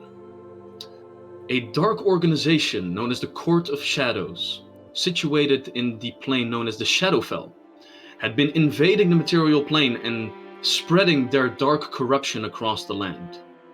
And as such, our heroes have taken up arms against this foe to maintain the balance in the world and preserve nature itself. This ongoing campaign against this large organization has brought them to this cavern system. A cavern system that the Court of Shadows has turned into one of their main hideouts here on the material plane. A hideout that our party members are now raiding, no pun intended. They have already traversed different chambers and have seen some hints from what this cavern system was long ago. Depictions in the old common human tongue speak of a pilgrim's path of sorts, and different plasterwork and statues of different roots that have a beautiful motif of nature is scattered throughout all the caverns. And right now, they have combated against a large group of the enemy here in a gigantic cavern, 100 meters across, where large tree roots seem to start high up and then pierce further downward across the entire cavern, further into the earth, seeping up the nutrients, and as they do, giving off this beautiful dark green hue as a pulse every time it pushes forward more nutrients across its stems. The corruption here in this cavern system seems to also affect a sort of entity that has been growing around. Hannah, the druid of the party, has already communed with this entity a number of times, the corruption trying to keep them from communicating, but this entity trying to reach out towards the party to ask for help, for protection, for safety. And in so doing, this entity could also turn the party to a couple of boons, as it seems that they do not stand alone in their raid of this underground cavern. Hannah, learning that her druidic magics could power the different golems that stood here in the hallway, granted the party a gigantic boost in their forces, allowing them to slay 2 gigantic shadow dragons with riders on top of them, as well as a slew of other skeletons and other monsters. But not before 2 of their adversaries ran away further downward into the cavern. Now, as these large pulsing green roots are still sucking up the life force around them, our party members are heaving and hoeing at the end of a long battle. And that's where we jump into the game. But not before I tell one last thing, because One of our party members, Iroh, carries alongside him a beautiful, oh my god, those hairs, a beautiful icosahedron, a green D20, if you will, a artifact that rips apart the fourth wall in its entirety. And with the llama points that you save up in this stream, you can hand out different boons or, debuffs to the party. And you can also create different illusions, a way of sorts for you, the viewer, to actually interact and add things into the story itself. So because I think that you and the other from Mergar had already raided us a couple of times before. I don't know how many llama points you have, but you might want to take a look at that at some point. Right now, the combat options are disabled. So we've just got out of combat options. Yeah. Once we fight again, more will open up. All right. In this cavern, as the small waterfall to the back rushes forth a gigantic torrent of water that then trickles down further into the cavern as the large roots grow outward and onward. What does the pack do?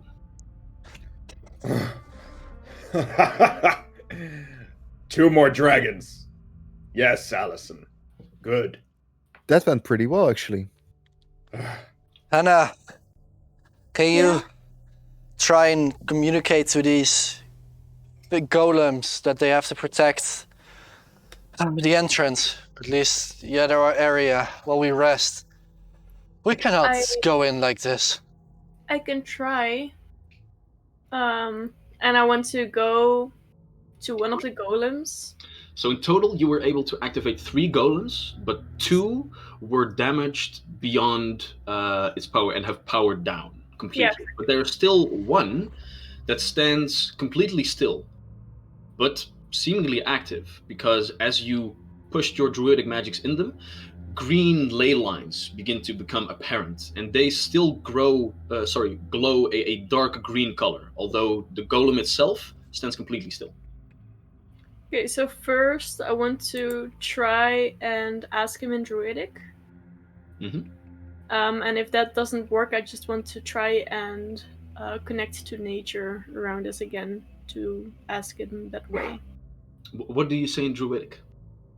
Protects the entrance, and I point to the hallway where everyone fleed to. The green glowing statue before you does not make a move whatsoever. I thought so. Try it in common. No response. Then I want to try and connect to the natures. All right. In a similar way that you connected to the growth around you once or twice before, you get into a moment of contemplation once again, and you reach out with your druidic magics to see if you can touch this golem in some way. Go ahead and make a nature check for me. In the meantime, the artifact activates. Ooh, sweet! All right, so as you do this, as you reach out, as you begin to touch this golem, before you do so, a whisper from the green icosahedron begins to come forth as a ghostly voice becomes apparent. Don't trust. Be careful.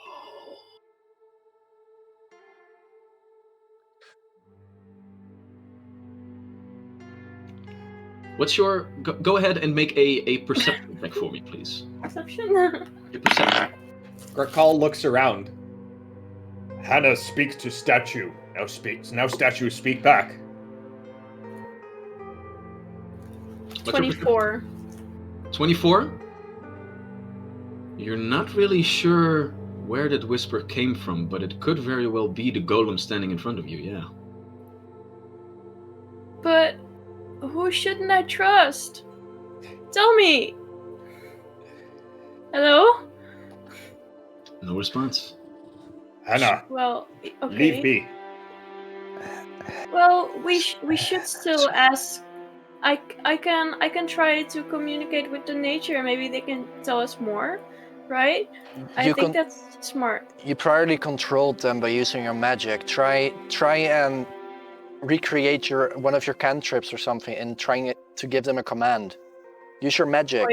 He They're still controlled by has magic. magic in him, so True. I don't think that's. Try Use and more control magic. it.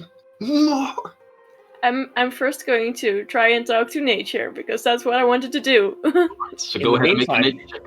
Grakal's going to ask for Allison to heal his wounds because that's a valid use of our time. Yeah. Definitely While this is all Asshole. going on, Allison gets out its large case with all different kinds of bandages, salves, and things, and begins to bandage up the entire party. Hannah? It's 23. 23. All right. As you reach out towards the golem and the nature surrounding you, there is still darkness in this place. And it seems to be too much of a barrier to establish a connection at this time.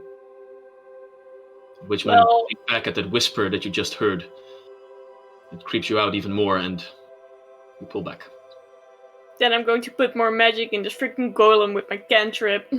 Okay, so coalescing another basic incantation that you know from your druidic magic pact, you push forward a little bit of it. And you can see just for a moment that the large green ley lines flare up ever so slightly, but then dim down to their normal hue once again. Fair. I'm going to try one last thing. I'm going to walk over to the other side of the bridge where he should stand to protect us, and I'm going to wave at him and try and call him, and if that doesn't work, I give up. Your voice echoes through the cavern as the large waterfall, the rushing water, almost completely damps out and overthrows your voice. But you can hear the small squeaky voice of Hannah in the back for a second, Allison, as you are bandaging up your companions, and then you look over and you can see in the dim green hue of the roots, waving her arms, Hannah. And then you look at the large golem, who stands completely still. Hannah, get back here before you get killed. Fine. I'm tired anyway. All right. So, Allison, for the sake of this, let's see how quickly you can bandage up all of the wounds of your party. Yeah, so in this case, I think it becomes rather important how I roll, if I fail, I don't get to roll again. Right. So let's just make a couple of rolls, and let's not do it completely, but let's go ahead and make me 5 rolls. And to assist him, I'm going to be using lay on hands on people. Ah, very well. Okay. Allison, just go ahead and make 5 rolls for me. This die is 5 natural 20s. Nice. This session. Okay, so you're cheating. That's good to know. Next roll, please. It's literally all this die. It's okay. Natural 10. For a where's my medicine? Oh, there. 24. Okay, 24. 21. Okay. 30. Okay. And 30 and 29. Yeah, okay. So only successes and critical successes. So for the sake of this, we will say that together you and Grakal get to work, and with the paladin magics of Grakal's healing lay on hands, together with the alchemical skill of Allison, you are capable to bandage up everybody, and eventually everybody is back to full health. And just as Grakal gets his lay on hands charged up for the first time, and he puts them on Iroh from the green icosahedron, it seems that your healing hands have a little bit of an added effect this time around. Apparently it's not refunded. Sorry. As this is happening, Allison first off makes sure that all the important wounds are closed up, and afterwards he speaks up. Guys,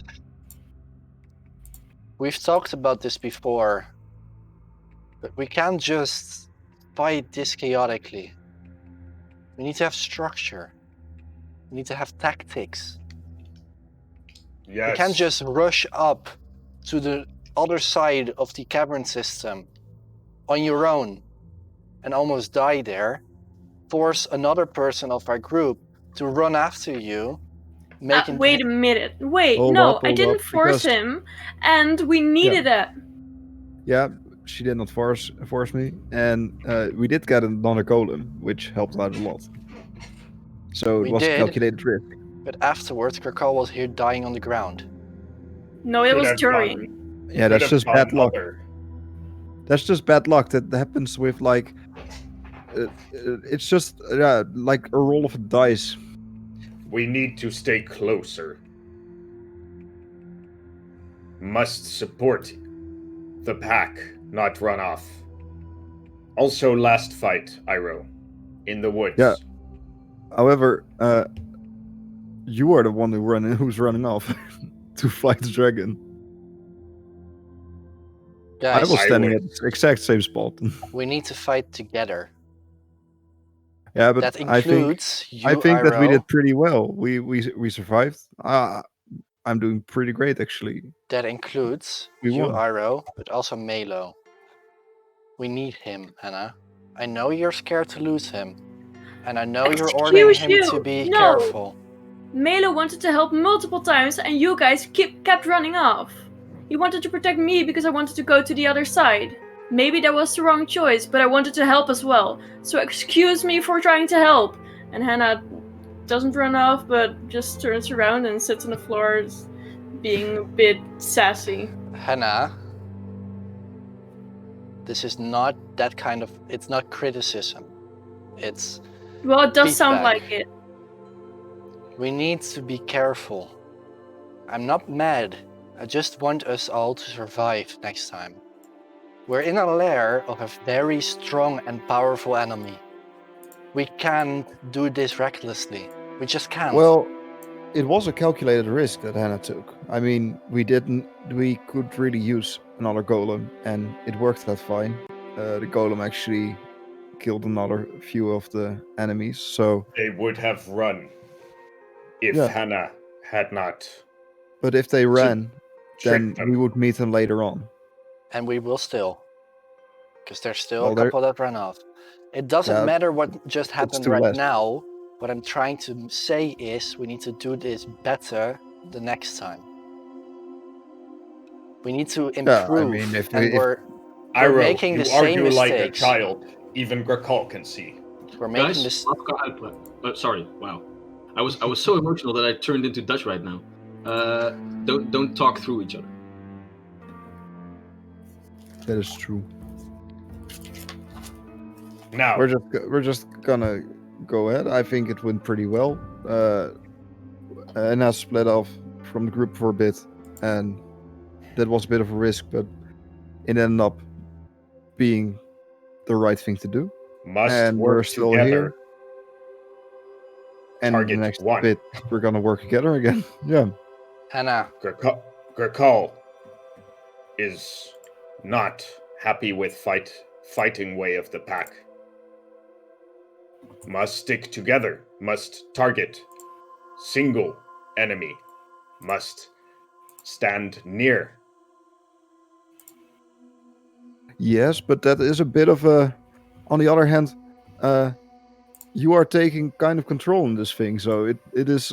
In that case, it would be that we would be following you, and that's all right. and we do have autonomy in our fighting. That's true. But if there's anyone here who has the most knowledge on basically physical combat, I think it's Grakal.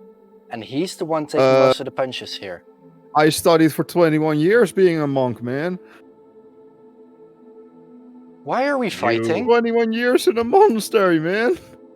Why are we fighting about this? Guys, Grakal and I are explaining that our tactics have to increase. We have to be more careful what we do. We need to fight together. Oh, yes. But in that case, let's give some feedback back. That the feedback is criticism.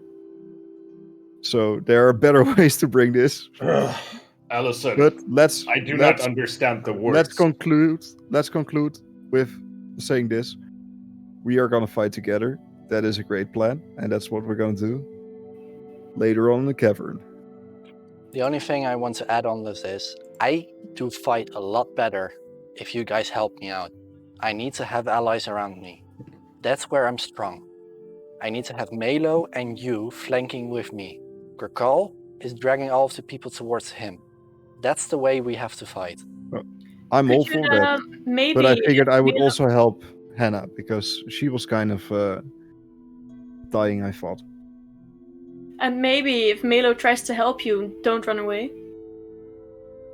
Melo is strong enough to counter a couple of those weak enemies. That's what Yeah. he's really good at. And Melo is also stronger when he's flanking with you.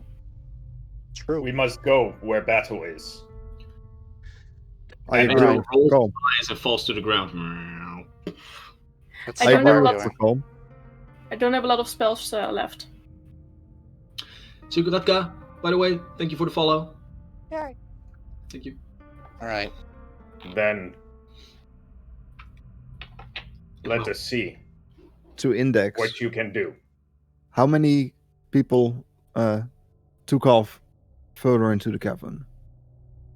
I think it was 3. Two. 2. Two. So we Two can and count a on at least 2. 2 and a vampire that was turned to mist.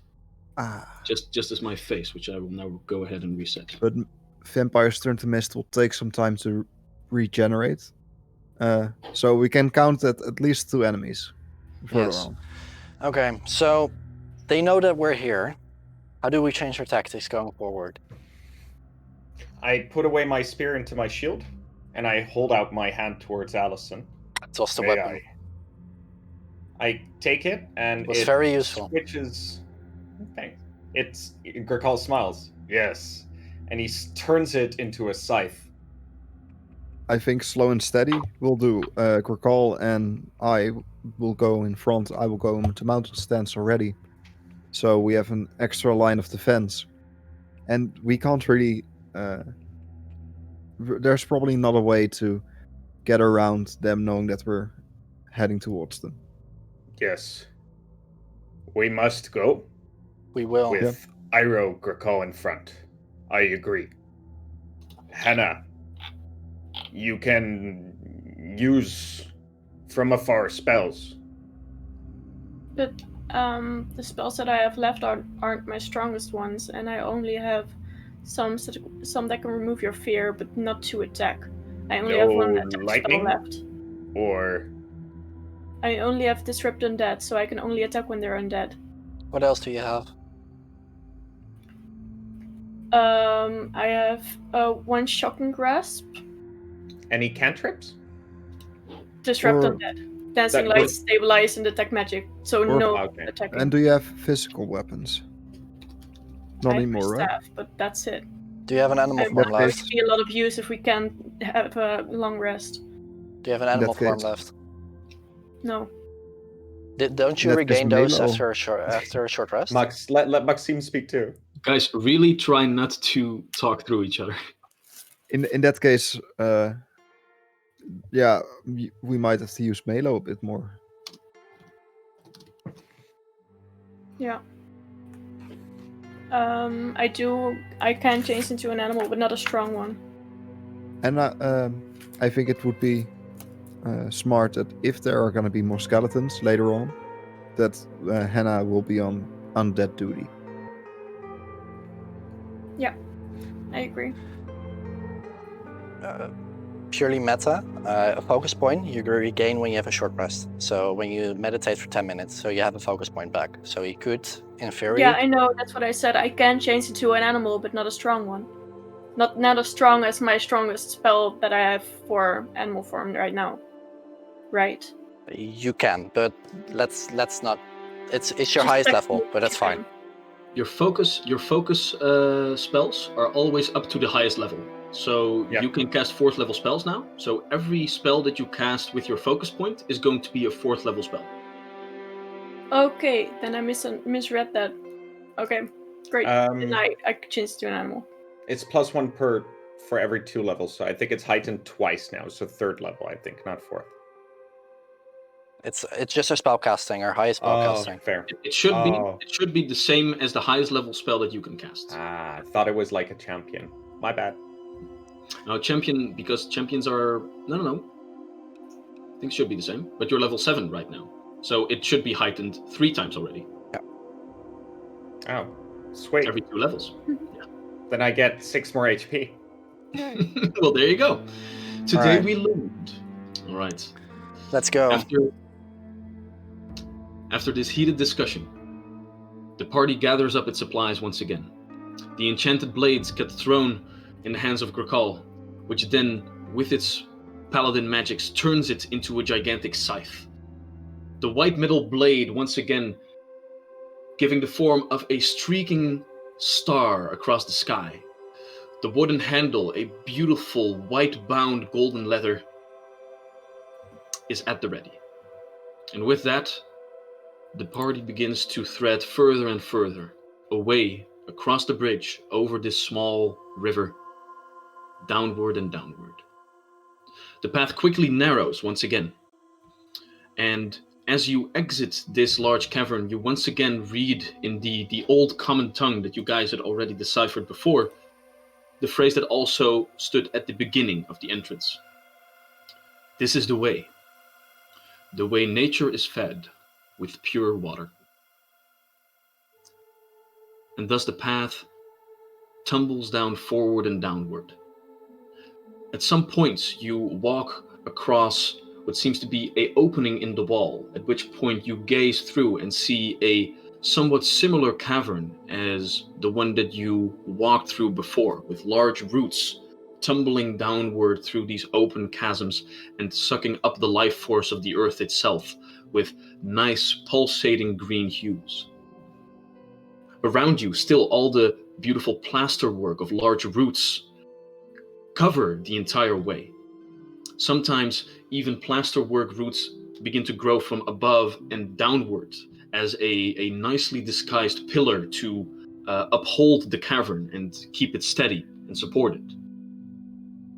And eventually, after 5 to 10 minutes of travel, now huddled together for protection, you come across another point of interest, at which moment you see that off to the side, a alcove is created here.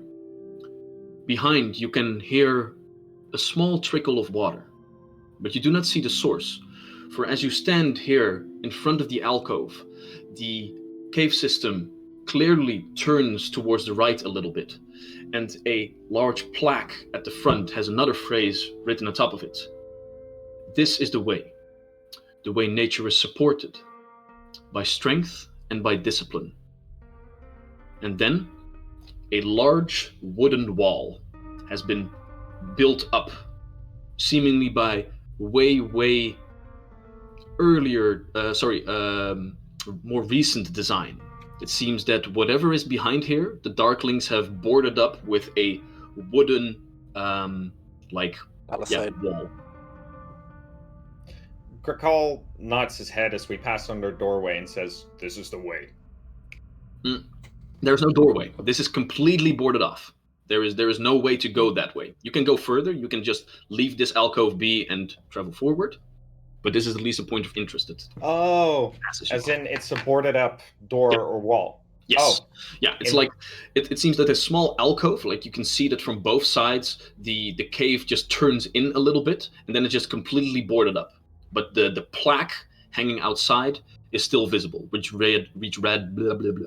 Which read the phrase that I just... All right. In that case, while Grakal says that phrase, he bashes into it with his shield. Against the woodwork? Against, the boarding up. The blockage. All right, so as you do, you walk up towards the blockage, intrigued by what might be behind it, and you just smack it. Go ahead and make a attack roll with your shield. It's not a super high roll. I end up on a total of 20. 20. Damn. Quite sturdy indeed. Can I try again? That was a natural 3. You can certainly try. That's much better. Do I take an attack penalty? I'll say if you like take your time, like you get back again, and so Yeah, you can fair just make a enough. normal attack roll. Makes total sense. Just making sure. Yeah. 29. 29. All right, go ahead and roll damage. Sweet. That is 18 bludgeoning. All right, and with that, a powerful bash of the shield splinters a piece of wood, and a nice little dent is appearing in the wall itself. Another bash of your shield, and a couple of wooden pieces apparently fall to the ground, and there is now a small hole in the wall. I look back at the rest. Gricol. The weapon turns back into a neck splitter. Gricol open. Do we? Let me take a quick peek inside. And can I take a look through the hole? You can, if somebody raises you a little bit, because the hole is too high for your halfling stature. Okay, I'm gonna try then, and I hope that somebody would look into the hole instead. Arrow. Maybe it's easier if I look. Yeah, I think so. Hannah, could you throw a globule of dancing light in there? Yes. All right. As Hannah passes a globule of light through the hole that you created, you see on the backside that a couple of wooden beams are put in place to get this entire wall a little bit of support. And what you can also see is that behind there is this small fountain, if you will, that is pushed up out of the ground. But on one side of the fountain, you can see one of those large roots enter it from the other side into this very, very small puddle where this small fountain is turned out of. And the small trickle of water that you hear is nothing more than the fountainhead itself just trickling down water ever so slightly. At which moment, a little spirit, vaguely humanoid but without defining features on the ground, shaking its head, appears. As you are gazing through the keyhole, Allison, that small specter is just standing there like, wouldn't do that if I were you. Go ahead and make a perception check. See if you understand what this visage is. Freaking haunted caves. 31? 31. It seems that you can discern the illusion. So you see that this is nothing more than just a illusion, I'm afraid. Sorry, Nidego. You rolled too high. This is protected by some kind of magic, guys. I'm not sure. Is it worth our time currently? I don't think it's bad. So Well, nope. There's literally a spell over this. Either it's a skeleton, so I feel like this might even be. Allison's thinking a little bit. Then move aside. I think. While Allison's mumbling, just push him aside, put the shield down, and start chopping.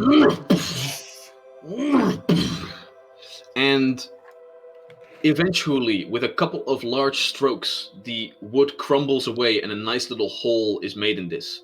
However, with an additional large strike, you pull down the entire wall, which crumbles around all of you, at which moment a couple of boulders that were kept in place as well begin to fall down. Yes. And I would say everybody that is standing close here, so that would be at least Gricol and Allison at this moment, I think, are required to go ahead and make a reflex save. I saw Maxime wanting to speak up, but deciding, nah, my name wasn't called. I did That's a a step 20 back for when me. Allison went to take a look. How much? 20. Only 20? Oh my god, that's a fail on a reflex save for Allison. Natural 2. All right. Nice.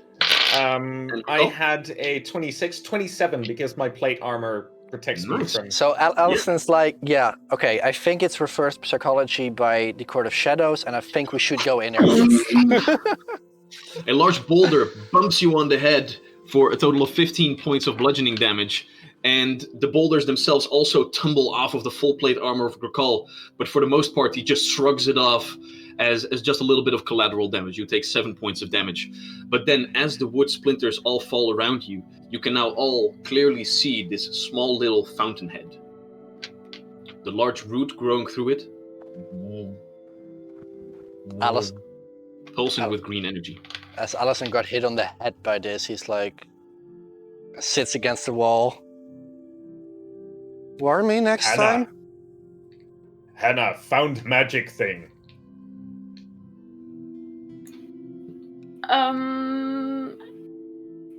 I want to touch it. Go ahead and make a perception check for me, Hannah. I meant detect magic, woman. Oh. I thought you meant that it was the source of the nature magic.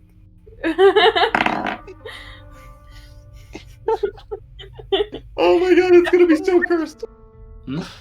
Perception? Perception? Okay, that's a 31. 31, alright. As you take a couple of steps into the chamber, there's a little bit of water on the ground, and you begin to realize that the small fountainhead, like the water trickling through it, it falls off of the side, and the place where the large root is standing, like pushed into the fountain, there's only a very, very small amount of water, as a large part of the water itself just trickles off of the sides and just tumbles into the rest of the chamber, not coalescing in the small basin at the bottom. And with your 31 on a perception, you realize that in the fountain itself, there is probably something blocking the way. And as you look forward, you can see that normally in this fountain, there would be a couple of holes where the water would eventually pass through and enter the basin. And they are all plugged with what seems to be small black pieces of stonework. I want to cast Detect Magic. All right. As you cast Detect Magic, you realize 5 different pulses of magic coming through. There are 4 different holes that are being covered by the blackened stones, and then the water itself has a very familiar enchantment to it, but somewhere deep within it, the enchantment is far more powerful. You gaze back in time at the moment where you found a small puddle in the forest, which had some sort of purifying effect on it. It seems to be, well, not the same, but at least the same frequency, so to speak. But it's being blocked in some way right now. And the 4 small stonework things all have necromantic energies attached to them. Okay, so I explained this to the pack. Guys, I think we should unplug this. Can I- Plug what? Allison, I told you. one eye looking the other side, like concussion. Allison, focus. Okay. Jeez. Do you I can use Mage Hand to lift the stones out, so if they are evil to touch, then I won't be evil. That could work, I guess, but You if won't be eviled. yeah, we can try. I use Mage Hand to lift one of the stones out of the fountain. I take multiple steps back, by the way. I'm not going to stand next to this. Take Allison with you. Allison's just walking up out of his concussion. Like, what's going on? Go ahead and make a spell attack roll for me.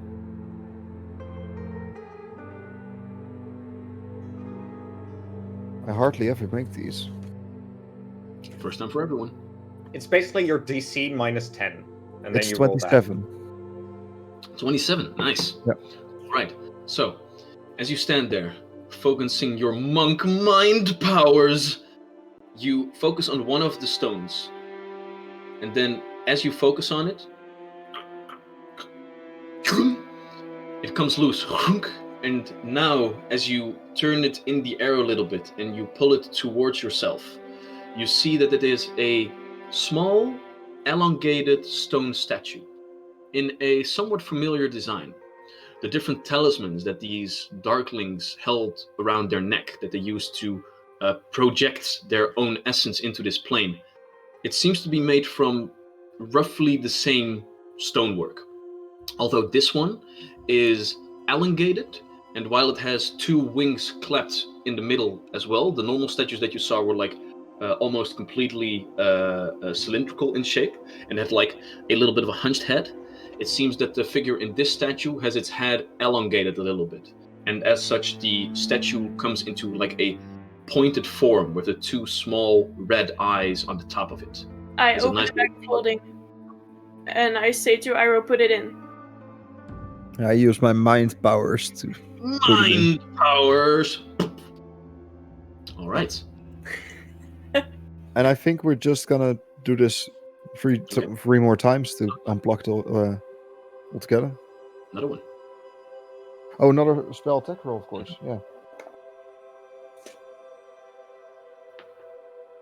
Did water start streaming out? Yes, 30. a small trickle of water started to fill up the basin below.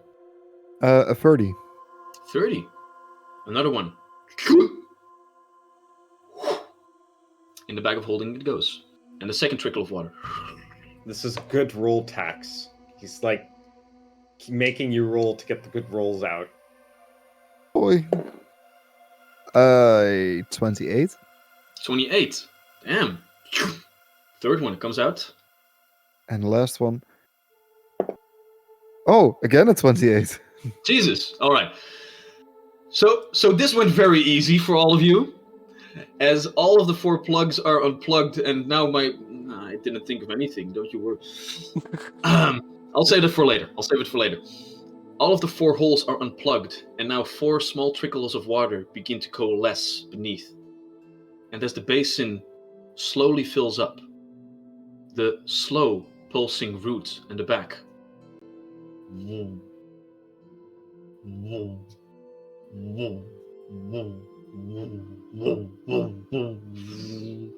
begins to glow a vagrant green as the basin eventually is filled up completely. And with that, you can all feel the rumbling through the ground.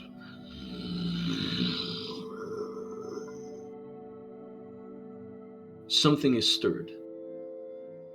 And now, all of the water, you didn't really realize it up until now, but now that those plugs are out, all the water begins to become very, very clear. It almost begins to sparkle where it lies. Vampire water. What do you do? Well, you can see Hannah turning green because she's happy that the water is flowing. And I want to try and connect with the water. You want to try and connect with the water. All right, so you reach out once again, another node in this system of whatever it is it grows here. Go ahead and make a nature check. Touch it. Touch it. 28. 28. All right. As you reach out towards the water, but you begin to realize that this water is nothing more than an extension of the large green root at the back. As the root once again comes towards you and gives you, with all of its might that it has, there is still a barrier underneath, but you begin to realize that putting this basin back together has lifted a little bit of the veil of darkness that overlays this gigantic creature, as it can come forth. Eat. Drink. Refresh. But that is all that it can say right now, although it does sound a little bit more invigorated. Nice. Guys, we should drink this. Start galloping. Right. Yeah, I take a sip. I see nothing that could possibly go wrong. I drink. All right. Allison, you don't have any real spellcasting abilities except for cantrips, is that correct? Yes, correct. Right. So, as you drink the water, you begin to feel invigorated. And it seems that the magic of this pond standing before you adds a little bit of a nice protective layer for you. So, For the rest of the day, you will have a +1 on all of your saving throws and your AC. Wow. Okay. Grakal, as you drink the water, the energy of this water begins to coalesce in the very magical energies of your dragon god Kuranao. Your focus pool is increased by 1, and you gain another focus point for the rest of the day. Nice. As you begin to drink the water, the magical energies also coalesce inside you. You regain the use of your paranoia spell, as you regain the spell slot associated with it. And Hannah, as you begin to drink the waters, your druidic magics are also invigorated, and you regain a 4th level spell slot. Sweet! Okay. Oh, now I have to choose. Oh! Don't give her this power. Now she has to make a choice. If you don't want the 4th level spell slot, I'll take it. No, I'll do it. Just give me a moment, okay? All right. So, shall I speak with plants? Yeah, definitely. Yeah. Appropriate. By the way, all of the spells that you prepared today are still the same. So you can, only from the spells that you prepared, you can choose one of them to cast once again. So you can't change up the spells that you prepared today. So you basically get to reuse one of your already casted spells. Yeah, but then I still have to choose between changing into a dinosaur or Searing Light. Okay, so which one's gonna be? I mean, it's vampire. Searing Light seems. It's a good one. Yeah, I'll use that. applicable. All right. As the light coalesces once again in your staff, and you gain that spell slot. Nice. After the party is buffed a little bit, and the veil of darkness is lifted once more, what do you do? I think we resume our adventure. All right. Yep. Then, as the rest of the party travels further onward, another 5 to 10 minutes pass as new, beautiful spectacles are revealed to you. More of these caverns, some small, some large, some that you traverse by a large bridge, another one that you can only see through an opening in the chasm where these large roots grow. You eventually find yourself at another place. As eventually this small cave system comes to a close. In front of you, the entire cave opening of approximately 20 by 20 feet with a nice path in the middle is completely blocked by another wall. This one, however, seems way older than the wooden wall that you've seen before. Built out of the very stones of the ground itself, with 2 beautiful depictions, one on each side, of large roots growing once again. A large double door stands in the middle as a stone temple is laid out before you. 2 small torches, ? Illuminate the area as out of the wall itself, 2 small roots seem to grow and begin to tangle in a mess of vines and twigs, as in the middle, these dim, dark green orbs of light glow to illuminate everything once again in a dim green light. On top of the temple stands the last plaque, although this one is crumbled down at the end, as it says, "This is the way of..." So Grakal sighs as if having to perform heavy duty work, and he drops his shield with a thud and walks up to the door with his axe again. 1 second. Hannah, can you see if there's any magic? I detect magic. There are 2 small points of evocation magic on the 2 torches, and you seem to get a hue of magic from the other side of the double doors, but none on the doors themselves. And the enchantment that you feel on the other side is about like 10, 15 feet away from you. Like at the edge of your vision with the spell. Mm-hmm. I'll try and put my head against the wall and hear if there's anything there. Go ahead and make a perception check. Well, like there's a wooden door, right? Wouldn't that work better? No, stone walls. Large stone doors. This is entirely made of stonework. This time around. My bad. The doors are stone too. Fair enough. Everything's stone. Natural 9 for a 27, sorry. Complete and utter silence meets you on the other side. All right.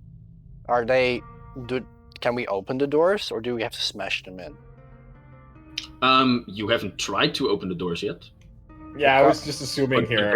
They are doors, so there's probably a mechanism of opening them. I'll wave everyone like take cover as I silently try and open the door. All right. You get the two large wooden handles, and with a pull, open them up. It seems that the weight itself has a knack to fall closed on its own again, but the handles themselves seem to be oiled quite well, and the doors open easily and without trouble. As before you is laid a small, completely made out of stone room. The walls themselves completely square, and another plaque greets you just at the crest of it, if you will. And it reads... Scroll. You have traveled down and witnessed nature's base. Now, let your final steps speak the answer. What is the way? And as you look forward, you can see as you take a step into this new room, on the other side of the room is another door, open and well. There is not enough room between you and the ceiling to do anything else than just walk forward over the steps. As you see that on the floor, all of the different tiles on the floor, 5-foot squares, all hold within them a sign, a letter, if you will, of this old common tongue. You have already deciphered it, so as such, that is not a problem for all y'all.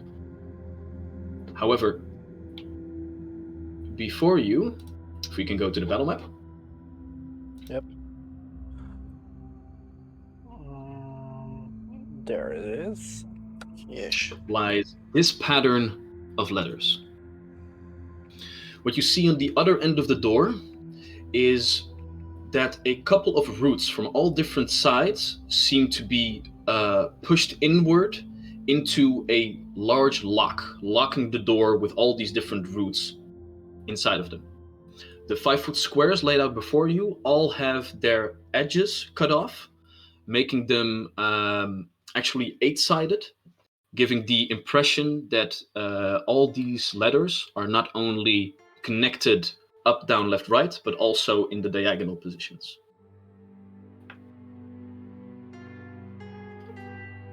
And on which side are we? Yeah. You are on the left side. You need The to left walk to side. the right. Okay. If Okay. you're on the left side, you need to walk to the right. That makes it different. I thought we were on the right. Okay. Let me.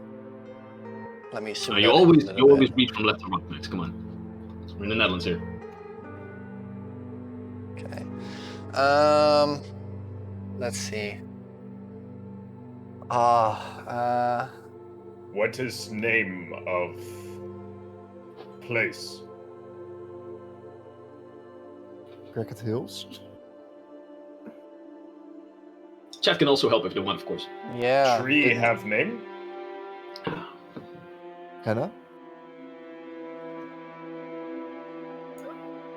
Tree have what? Does tree have name? What tree? No, I don't know. We didn't really talk to each other with names and stuff. It only just talked to me for a little. I can try and ask him or Ask her. him for. Ask tree. Them. They. Ask tree. I. What this puzzle is. I'm going to try and connect with nature to ask if it wants to help. All right. So, go ahead and make a nature check for me.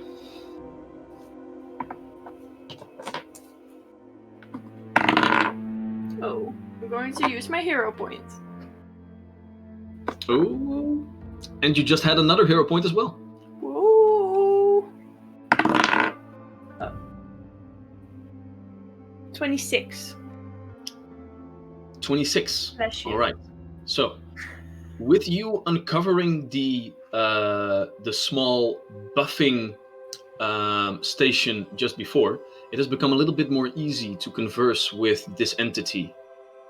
And as you reach out with that one question, "Who are you?" he comes with a low boulder as he calls himself Waitos? the root. The root. Being a very old prefix for like the first or the original. So, the root? Yeah. Sounds a bit like far root, but it could be family. Well, You never there's know. no T at the end, so that's not it.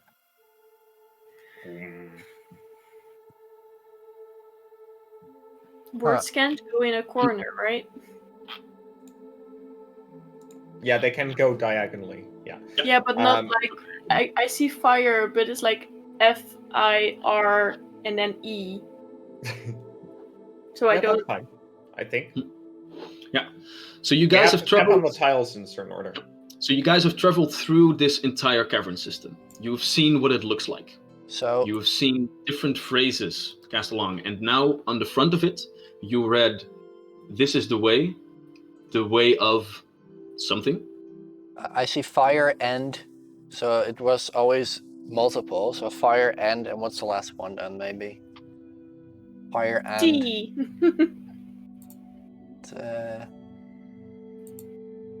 Maybe I wouldn't get roots. too Water. fixed on the fire.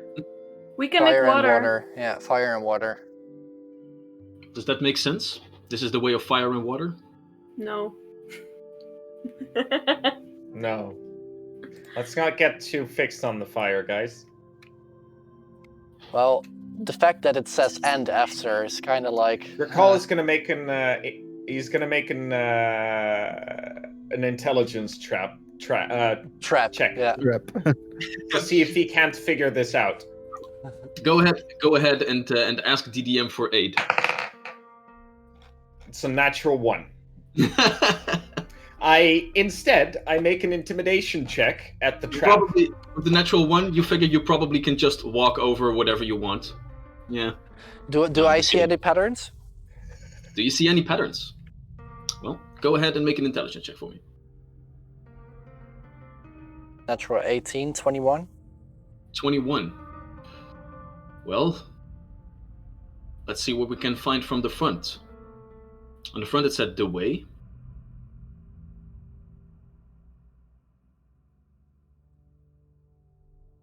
Oh, I see it. Yeah. The way. Yeah. Yeah.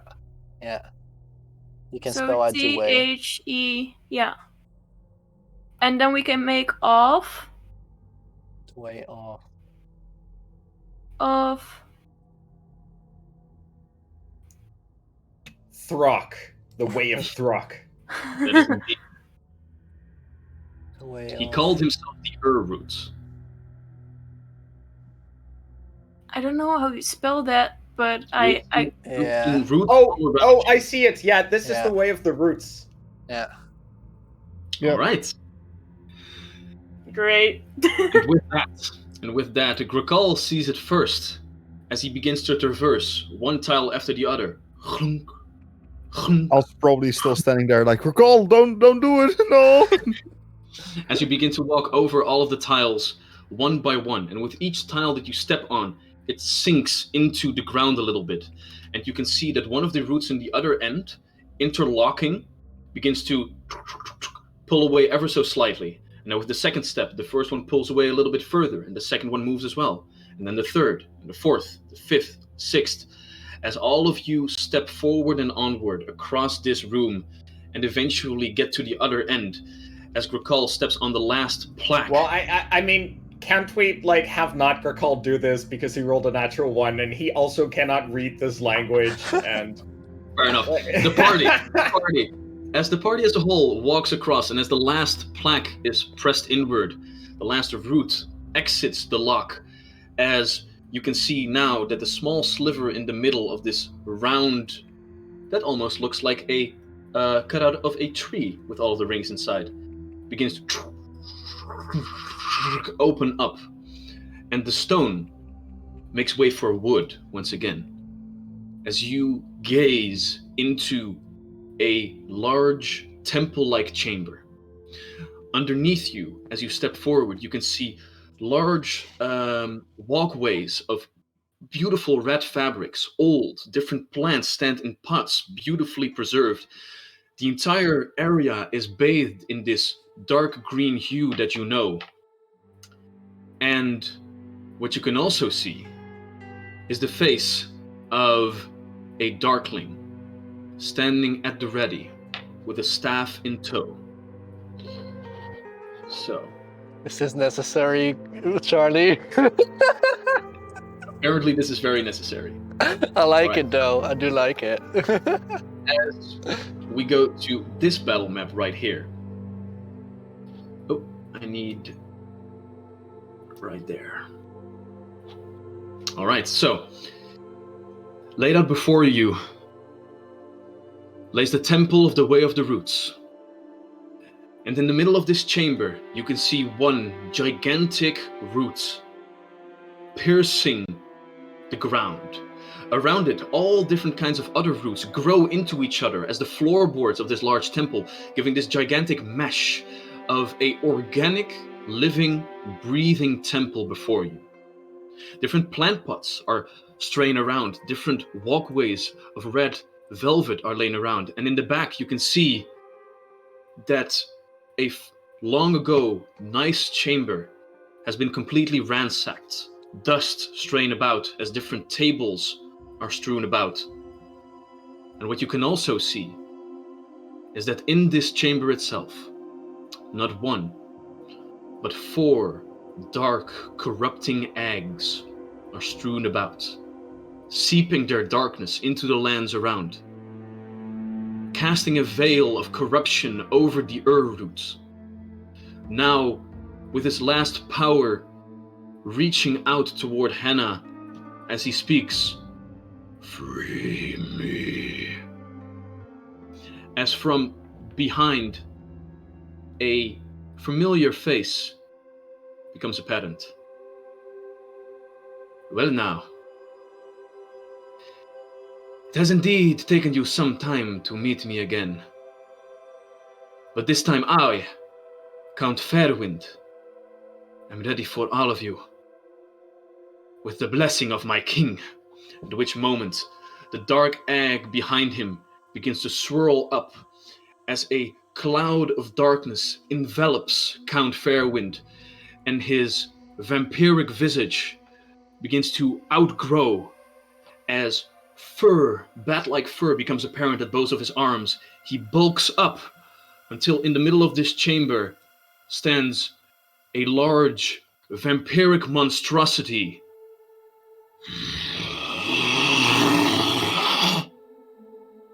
And that's where we'll end today's session. Yeah. Yay. Yay. Okay, I'm looking forward to this fight. I'm also not looking forward to this fight because the only people I can still heal are Crystal, or at least Hannah and Aro and Melo. Grakal In and that case, Allison are out of the game. In that case, Hannah should go on front, and I will stay with Melo on the back. Like, the two of you should tank, but I will. I'm born for That's it. meta. You do see 2 nice golems in 2 corners of the map as well. yeah. So yeah. This is the end of the Way of the Roots, the place where the Court of Shadows is corrupting the root and all that it knows. By the way, Let's I see love the idea of a temple like this underground. Like, it looks so homey, and it's down on the ground. Love it. a long forgotten pilgrimage place where the route itself has curved itself into a beautiful wooden temple. Hey, guys, aren't we all happy that I didn't set anything on fire? Yet? Yes, and I'm going to kill you if you do. No, yeah, I'm not gonna do it, but I'm just saying, like, are we happy about this? That it hasn't happened? We are very happy indeed. My first plan at the start of this cavern when we met the barricade was actually Smoke to set it everything on out, fire. yeah. That would have really sucked, like, retrospectively. Yeah. So I would have thought about it too. However, I thought about it too realistically, and I figured, well, CO2 and such, and CO just normal CO, carbon dioxide, monoxide. Yes, wouldn't that be one. that great of an idea in a cavern. Yeah. Well, Which is a bit of a too realistic idea for a D&D, for a What do Pathfinder you second mean edition carbon game. but- dioxide and carbon monoxide? Poison air, as we know it. yeah. There you go. And vampires are just gonna be like, oh, dead already, fuck it. Also, Who needs probably- oxygen? Has some advantages indeed. For now, at least, our heroes are, thrown into their final encounter at the end of this dungeon. And we must take our leave and prepare for our next session next week. So, for everybody who is still watching that doesn't know us, thank you so much for watching A Tale of Dice. We stream every Sunday at 8 till 11, but you guys already knew that probably because you come here often or from ratings. We do have all kinds of social media that have been thrown into chat, so whatever you can follow that sort of stuff. I am creating different stat blocks for all of the different encounters that we have because the book is boring and I'm better. And I share those on all our social media as well. So if you want to have some more things to play with, like Dragon Rider Knights, because why the frick doesn't the book have Dragon Rider Knights? We need more dragons.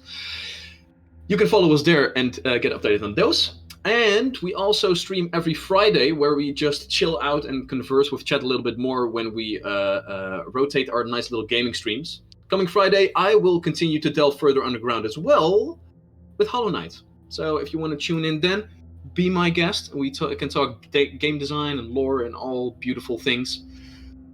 And that is all that I have to say for now. Can I make a personal promo talk for just a second? Which concerns our Dutch viewers and such. I made a new YouTube channel. I'm gonna do some journalistic stuff on there. I made my first video, which I will drop in chat in a few seconds, so it's gonna be now for you guys. And if you want to check it out, check it out. I have a little funny thing with me being cloned, so I think that's pretty fun. Hell yeah. Yep. For now, though, we must take our leave. Enjoy the last hour of your weekend. Good luck battling through the corona-filled week. Remember, we love you. Bye-bye. Bye-bye.